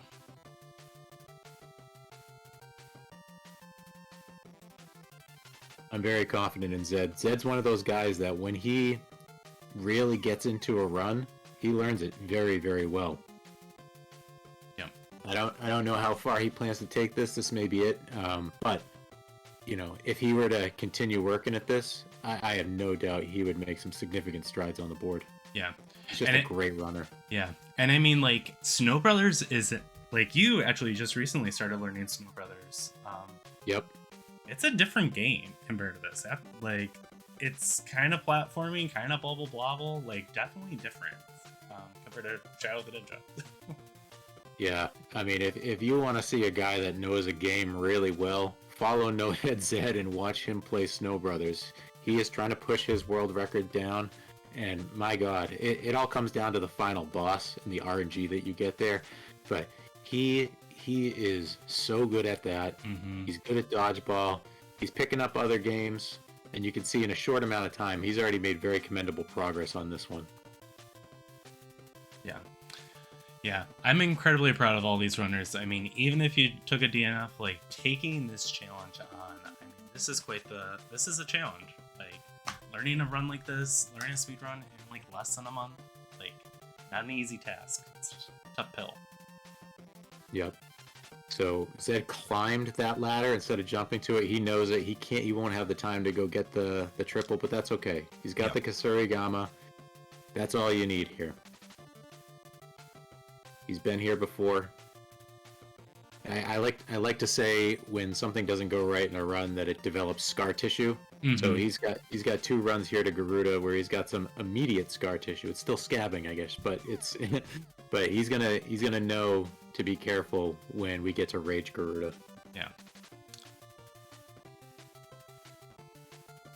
Being very careful and doing extremely well. See, you can tell that he's comfortable and confident because on that left side, he's only doing the 2 hits or 3 hits that you can get in. Mm-hmm.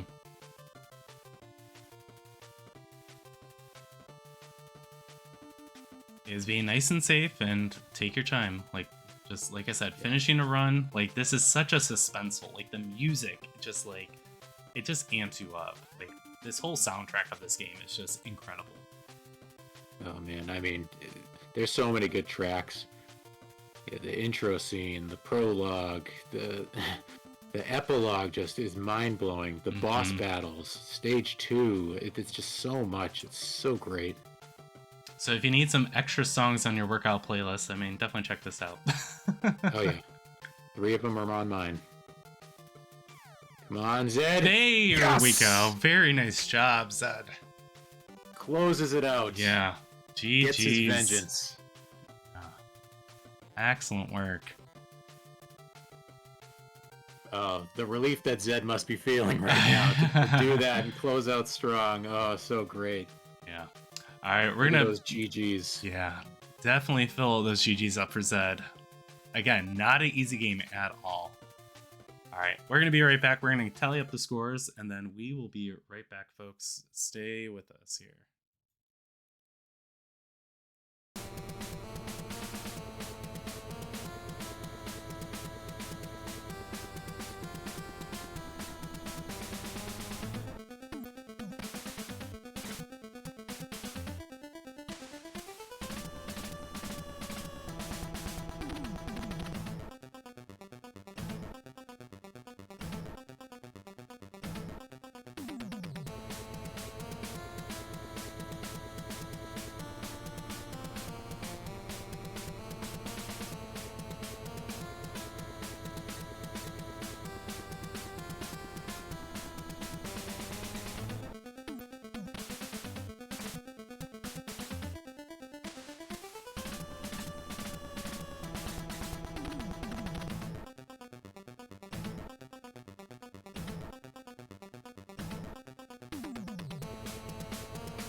All right, guys. Great runs, everyone. Great job. Anybody participating in this run, even if you dropped out and everything like that, great job to all the folks and whatnot. Thank you, everybody, also in chat for coming around. We had some great races, Ark. Like, these were some super duper impressive runs. Absolutely. I mean, we've said it over and over as we're going through this. This game is not easy. It takes quite a bit to get used to. It will troll you.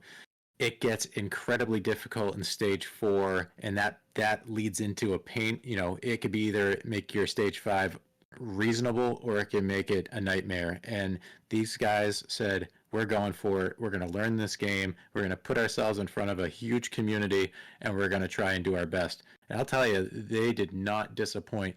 No. We should be proud of every single person and how they did.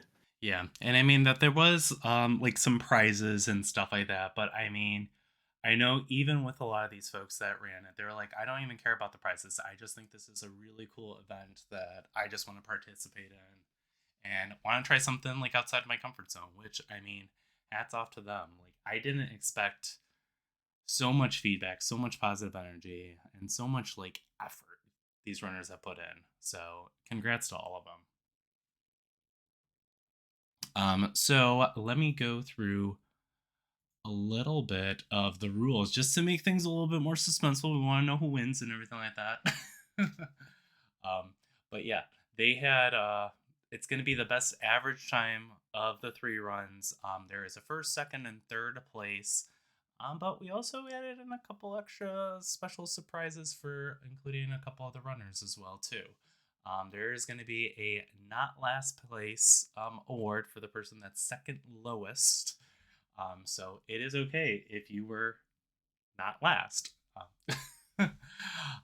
But there's also going to be a spin of the wheel as well too. That one lucky runner will get a prize as well. For the first place runner, it will be $100. Going to be either through Venmo or PayPal. I'll kind of reach out to the runner on what it is. Second place is $50, and then the third place is $25. So definitely something like there was like a little bit of money that was in the books with that stuff. But let's go into the runs and everything. Yeah, so this is on how it shaked out to be. So coming in with third place with a great time of 14:46, Gustavo. Locking in that time, average time of 14:46. So GG's on that Gustavo. Getting third place in the Speedrun Shakedown. Congrats onto that. Second place with a great time of 13:39, Jake Rock coming in and hot. So GG's on that, Jake. Last but not least, Total Beast, Total Animal. First place with a time of 13:01, Zaylin clinching out the 2023 Speedrun Shakedown Shadow the Ninja. Congrats to Zaylin, Jake, and Gus for those runs. But there's some honorable mentions. Zark, do you want to kind of go through some of these PBs? Yeah, so based on what we have on our chart, I mean, we had 9 people PB tonight, which is amazing. And some of the ones that didn't PB, it's because they had already set massive times, and so they had set a pretty high bar for themselves coming into a race. But you can see in that last column there, it says PB. Any time that I saw where one of their race times was better than their PB that was listed here, I marked it. So 9 runners PBing over the course of this race. Amazing work. Yeah. I can't recall if I've ever PB'd in a race, but boy, it should feel good, and you should feel very proud about that.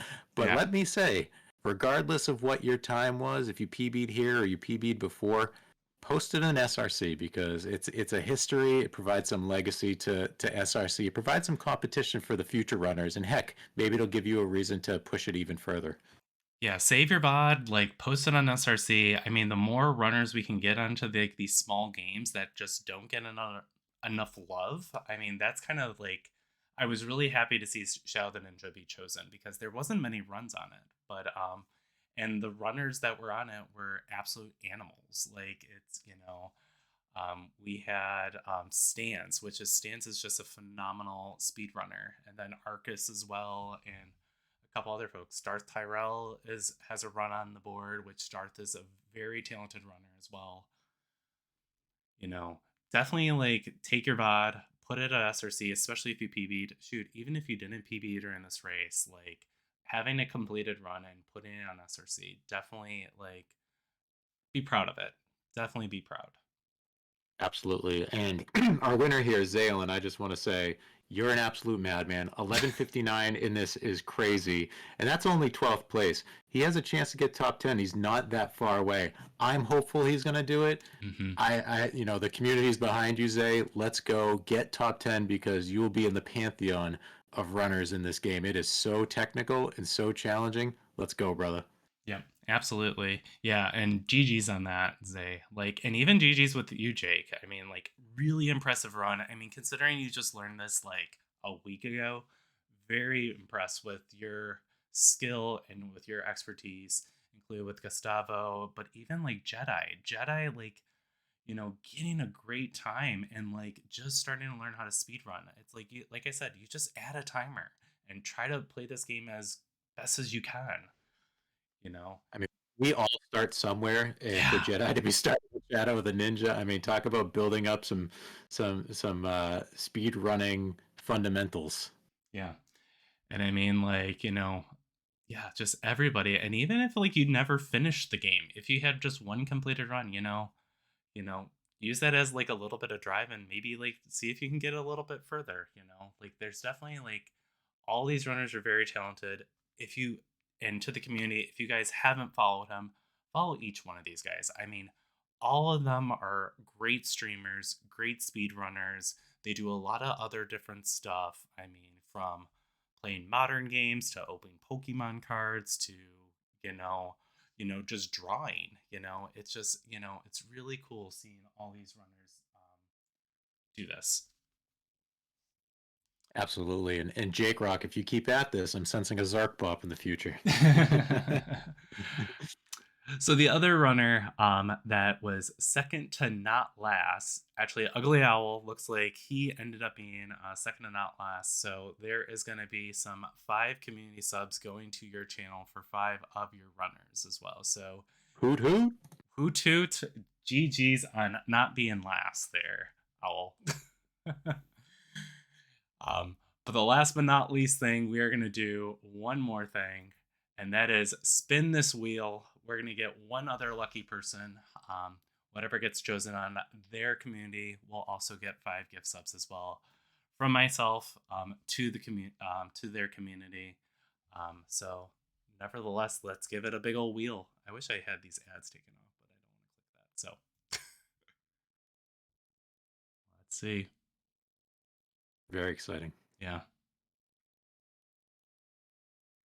And Gus also coming in with gonna get 5 gift subs as well. So GG's getting third, but also getting 5 gift subs as well into your community too.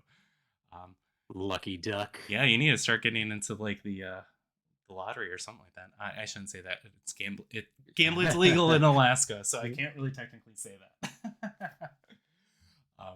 But GG's to everybody. You're getting some calls for more Shakedown, Nate. I know, I am. Is this going to be a weekly thing or a monthly thing? Or So I definitely have to say, like, thank you first to Zark co-commenting with me. I mean, this has helped me out so much.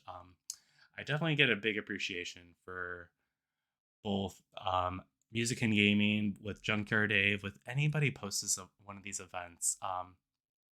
I always wanted to host an event. This definitely took a lot more energy than I anticipated, but I had an absolute blast with this. Probably won't be a month thing. I definitely want all the runners definitely to get, and even just all the chat, just give me some feedback and, send me a message on Discord, send me a whisper on, Twitter or Twitch and stuff like that. Like what was great about it, what can be improved. I think this turned out not too bad, like considering this is the first event that I've ever hosted and whatnot. You did a great job, Nate. Again, everything that you've done to date has built up to this moment, an opportunity for you to be able to host your own program, your own event. You got an incredible amount of runners. I mean, this is so many runners to have for a single event for your first event, and you handled it extremely well. And anybody who's hanging in chat that has yet to follow Nate, please do, because you're going to be in for a nice long journey of speed runs and cozy gaming in a cozy community. So Yeah, well, thank you, Zark. I appreciate it. And follow Zark, if Zarkonis, if you haven't followed him. Like, if you like kind of these like crazy, NES speed runs. I mean, he has an incredible time on this. I mean, he has a sub 13 in this. So definitely like check Zark out. Like, especially if you even like homebrew something a little unique, something different.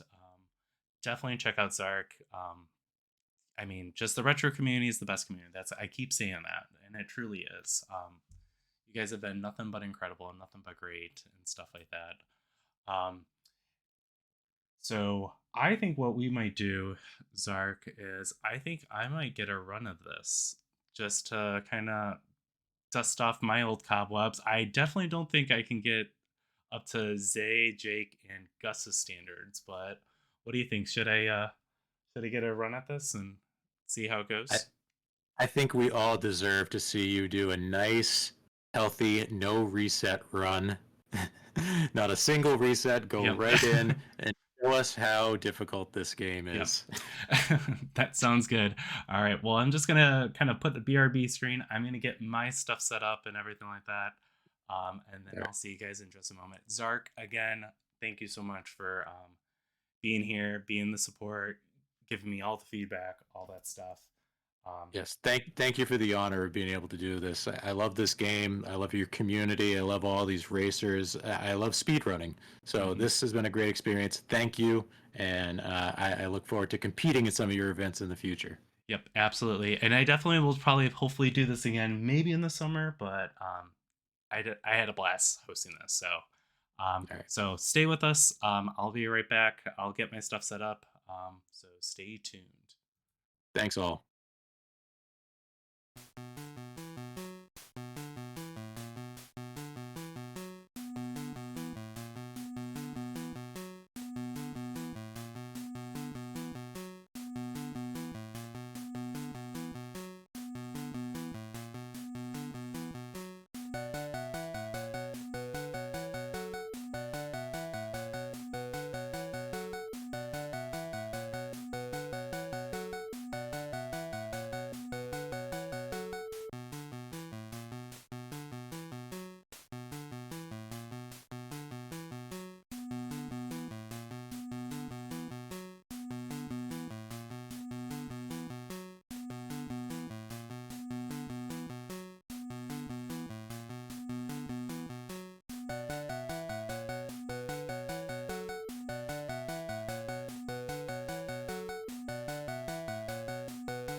All right, let's give it a shot. Let's see how it is. Man, so much hype with this. Again, thank you, Zark. Thank you, chat, everybody, for making this event what it is. Yeah, so I appreciate everybody coming on in, everybody with your loving support and all that stuff. You guys are just incredible. So we're gonna do a no reset run of this.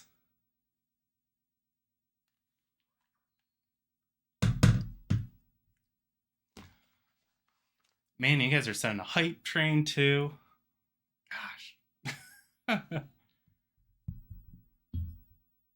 Oh, but my video capture card is not reading. Hold on one sec.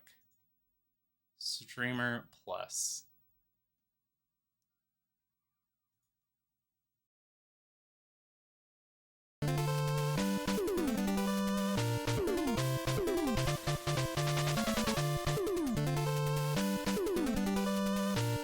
Now can you hear me? There we go. That might be a little bit better. Alright. I wish I was involved in racing this with everybody here. Got amazing runners. So let's do it. We'll see how it goes. I haven't touched this in a couple days, so here we go.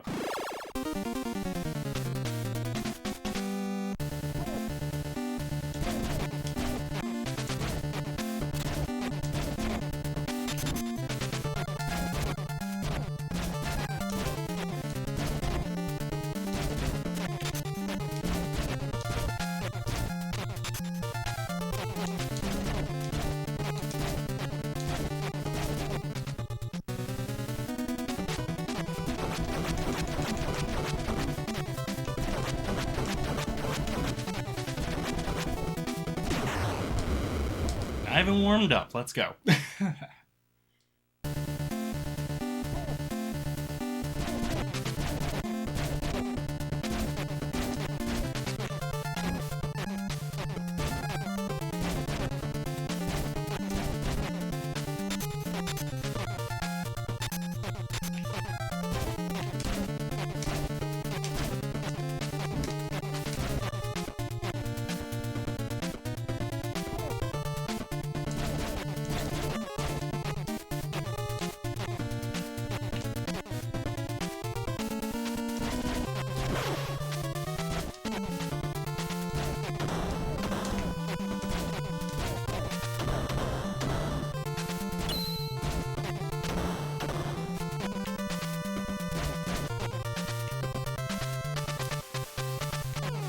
It's a taxi, that's alright.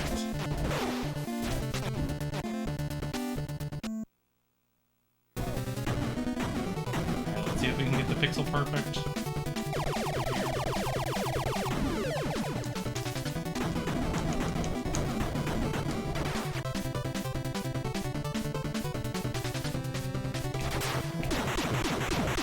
There we go. Let us go.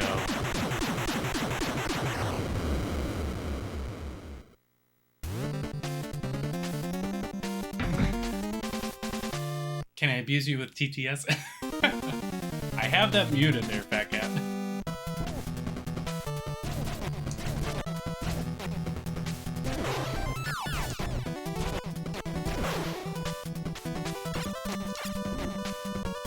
Ooh, I must have just got that.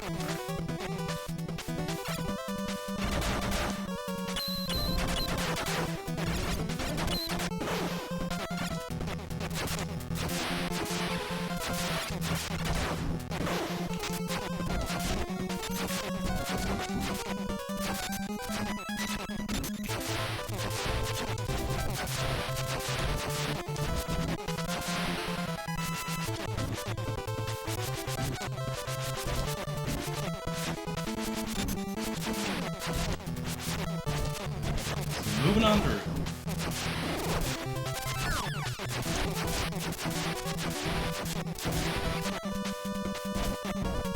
Oops. Okay. Oh, the lag central.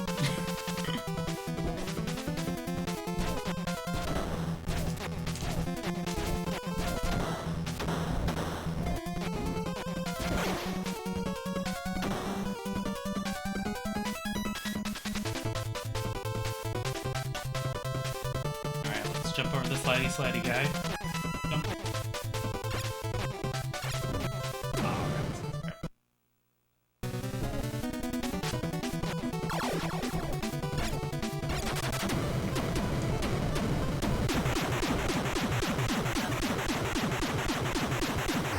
We're very technical here.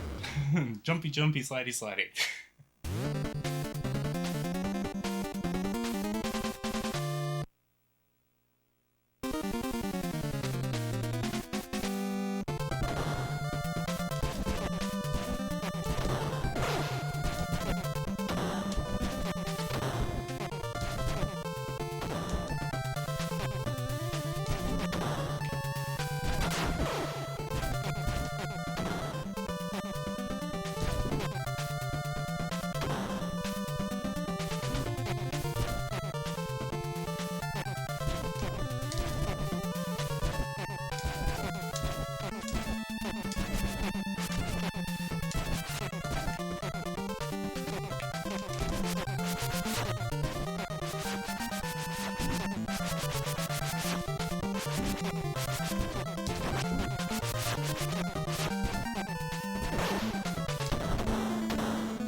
There we go.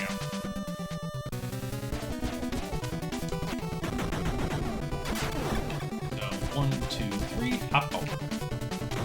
Big fan of counting when I'm speed. 1, 2, 3, hop. 3, hop.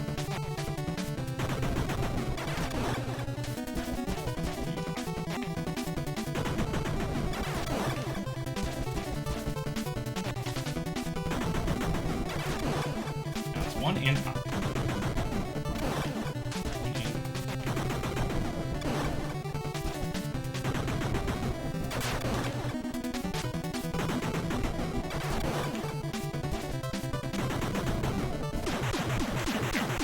Not too shabby.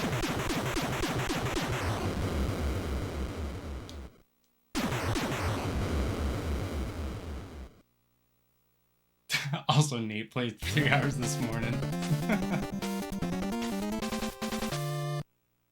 I don't know how 4-2 is gonna go in stage 5. So this is where it gets.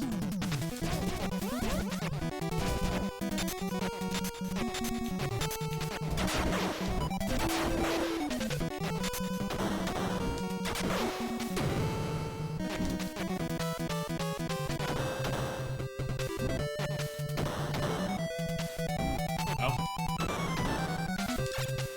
Where are these guys?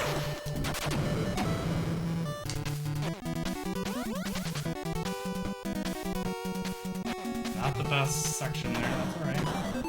Oh, lag!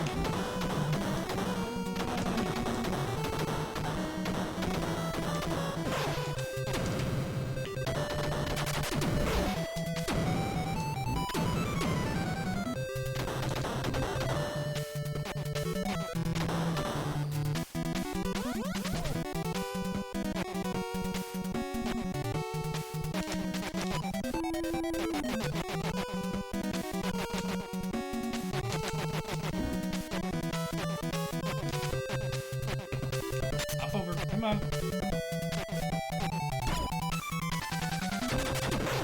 All you do is shaky switch.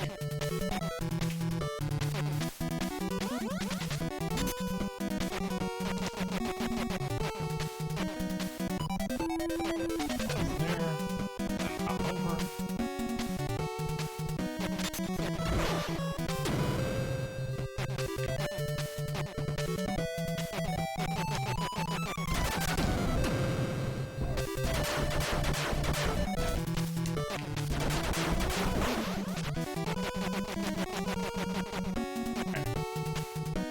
Where it gets a little hot.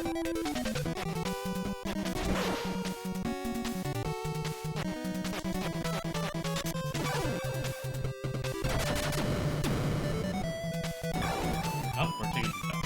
That's okay. This section is not free.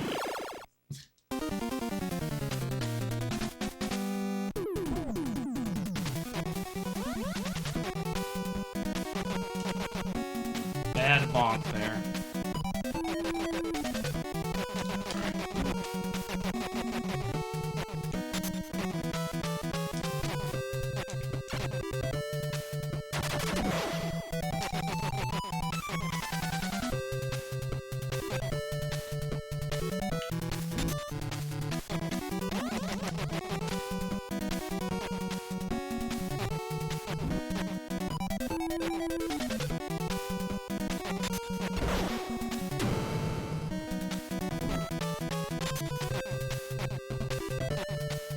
We'll save here.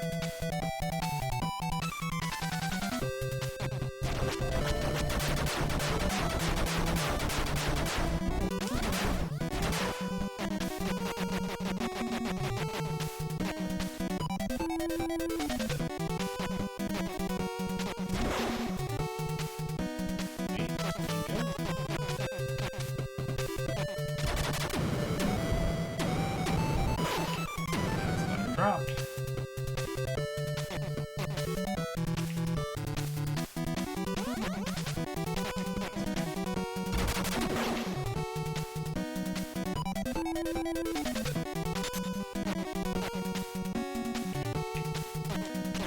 Actually pretty good on health here.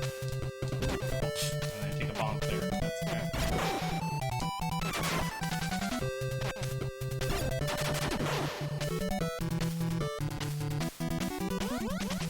Let us go.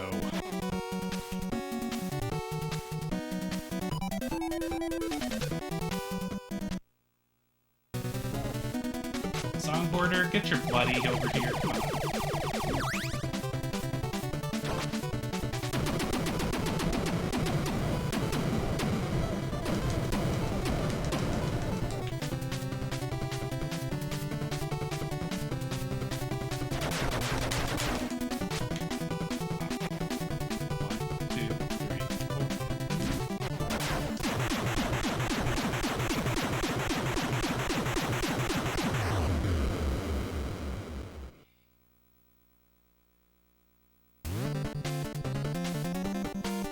Not too bad of a time.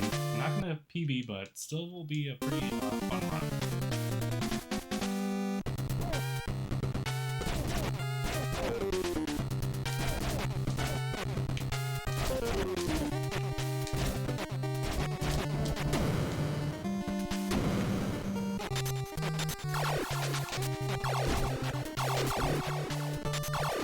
Disagree game.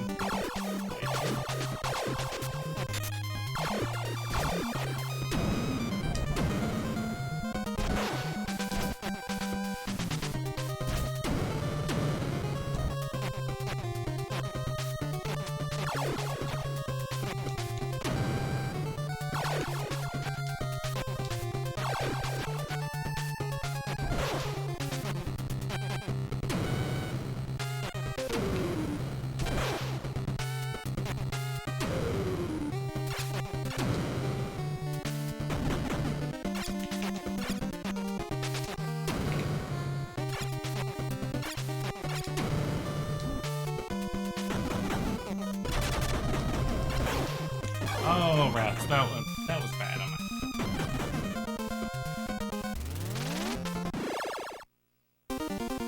You know, a little too greedy, a little too ham.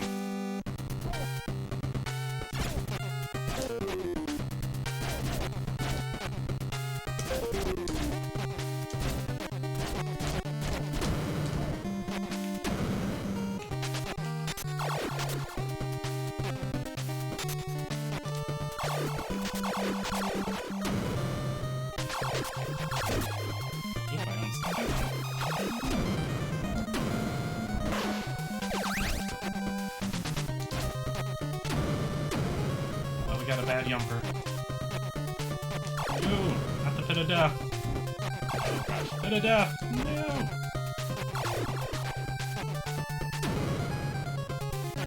That section can be super sweaty. And can run pretty easily. Yeah.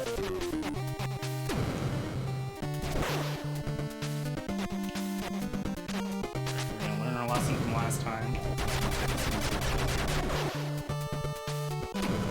A little bit of our health.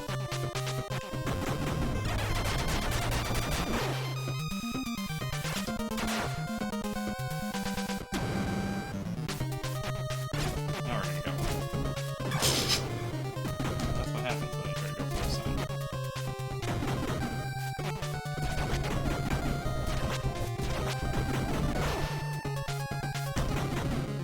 Oh, jeez, man, bad placements there.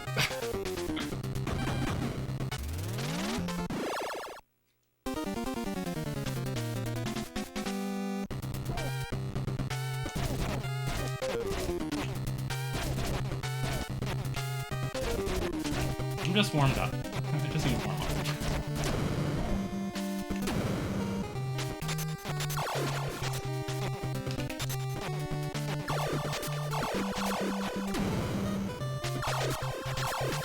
Ooh, didn't get a hit that time. That's nice.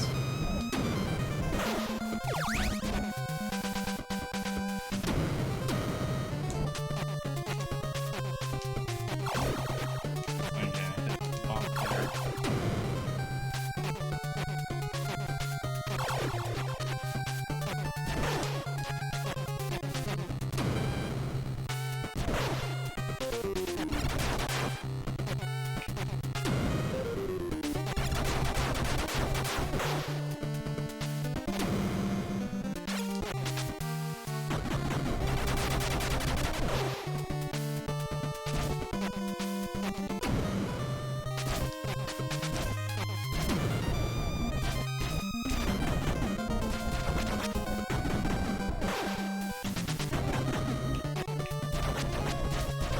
Now we can move forward a little bit.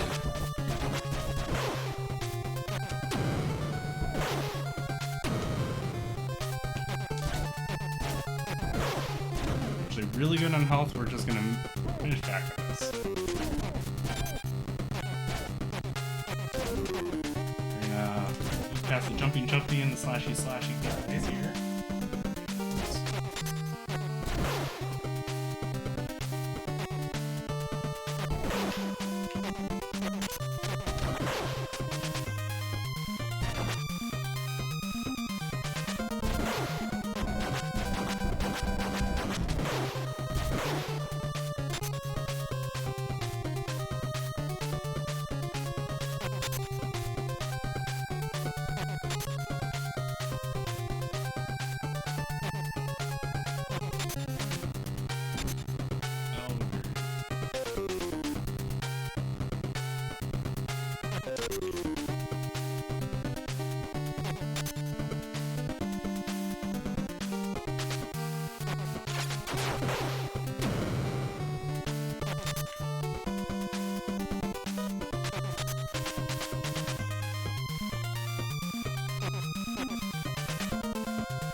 Oh. Let's end up strong here. Let's go. Got a ball.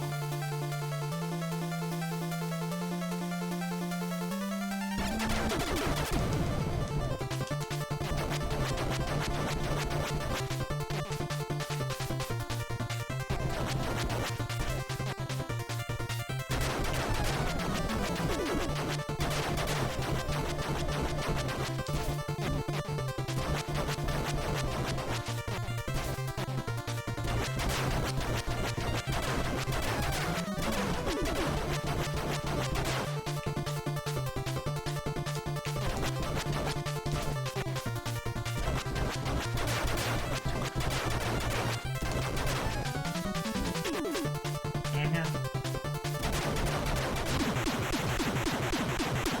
Alright, 1823. A rough stage 5, but that's not bad. Finish strong.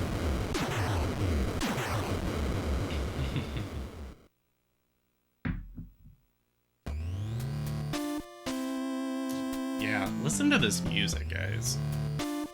Folks that haven't heard the song, this is quite the jam. I'm just gonna let this music play out.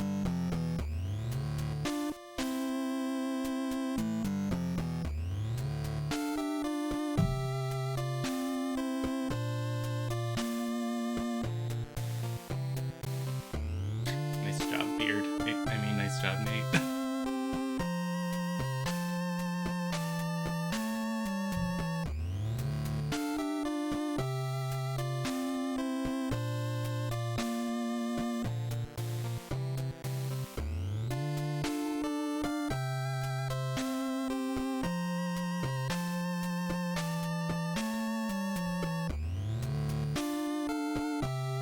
Yeah, that 80s power ballad.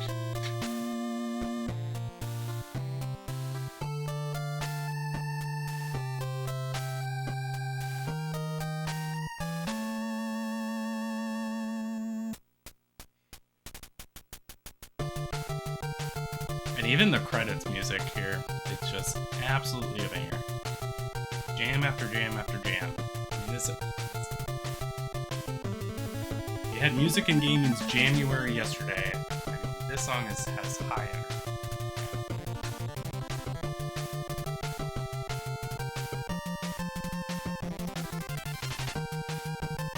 Yo, thank you so much for the GGs. Infinite Mystery, No Head Zed, Rocket Sauna, J-Dub, Salaryman, Zarkonans, How Do You Play Live, Zaylin, Aha, The Nuz, Seppi, Monster Mike, Gustavo, Blag the Ripper, Fat Cat, Songbirder. Yeah, we need more events. Yeah.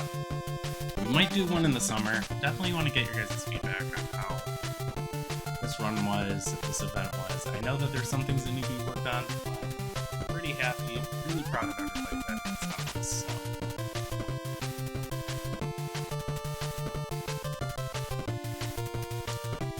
But I think we're gonna call today for today's a good stream. I appreciate everybody coming on, and this was a lot of fun. I'm really glad that everybody did that. I didn't expect it to be this great of a turnout. Everybody with the raids, everybody with the subs. You guys are just absolutely incredible. Again, let me give you all a shout out. How Do You Play Live, Chill Dragoon, J-Dub, Blackwood Recordings, Salaryman, Rocket Sauna, Zaylin, Gustavo Shrapnel, Jake Rock, Jedi, AK Potatoes, No Head Zed, Ugly Owl, Monster Mike, Zarkonans. You guys are all incredible, all amazing streamers, very talented speedrunners. And let me just get also a shout out. I didn't not mention it, but I appreciate Donnie giving a raid here. Everybody with the follows. Symbiosis, thank you for the resub on Prime for 2 months. Burst, another guy that was running this game that just ran it casually. Burst Air, thank you for the massive raid. I appreciate that. Let's see, who else here? Seppi, thank you for giving 5 gift subs to the community. Incredibly generous of you. Quex, thank you for the 100 bits. Appreciate that very much. Photo Mode, thank you for the sub. Appreciate that for the sub. And How Do You Play Live, thank you for the resub. We have a 9-month baby. I guess I have to take the baby on the weekends, I guess. And then all the competitors that ran, and thank you for the raids and everything. Ugly Owl, thank you for the 269 bits. Very, very nice bits there. Let's see, and who else here? Salaryman, thank you for giving a gift sub to Professor Retro. J-Dub, thank you for giving a gift sub to Quex. Quex, thank you so much for the 500 bits. Rockasana, thank you very much for the 100 bits. Gustavo, thank you for gifting a sub to Ugly Owl. J-Dub, thank you for giving 100 bits there. Seppi, thank you for giving a gift sub to Infinite Mystery. Jedi, thank you for giving a gift sub to the Purple Saber. Did I say celery men? AK Potatoes, thank you for the 100 bits. Mrs. Busy, thank you for the 100 bits. Monster Mike, thank you so much for resubbing. I've been talking all day. My voice is a little dry here. But you know what? Where I want to take us all to, I want to take us to Junkyard Dave's stream. Junkyard Dave is doing a community stream, striking out cancer. Great community stream. A lot of impressive speedrunners that have been doing it this weekend. Right now, it looks like Epic Neon Ninja Monkey is running Donkey Kong Country all stages for the SNES. Let's actually do this. For folks that are coming in here, let's do some pog emotes and just say good luck, runners, and hello, Dave, in all caps. Even if you don't, just say good luck, runners, and hello, Dave, in chat, because Junkyard Dave, if you don't know Junkyard Dave, he loves to talk in all caps. So I think that will be really a good thing to kind of cheer on all these runners doing this cancer thing. Consider doing a donation too. It's going to a Children's Hospital Foundation. This charity means a lot to him due to his dad's passing. I think this is just going to be give a donation, do a hype train. I mean, guy's a great dude. If you guys haven't followed Junkyard Dave, definitely recommend giving him a follow.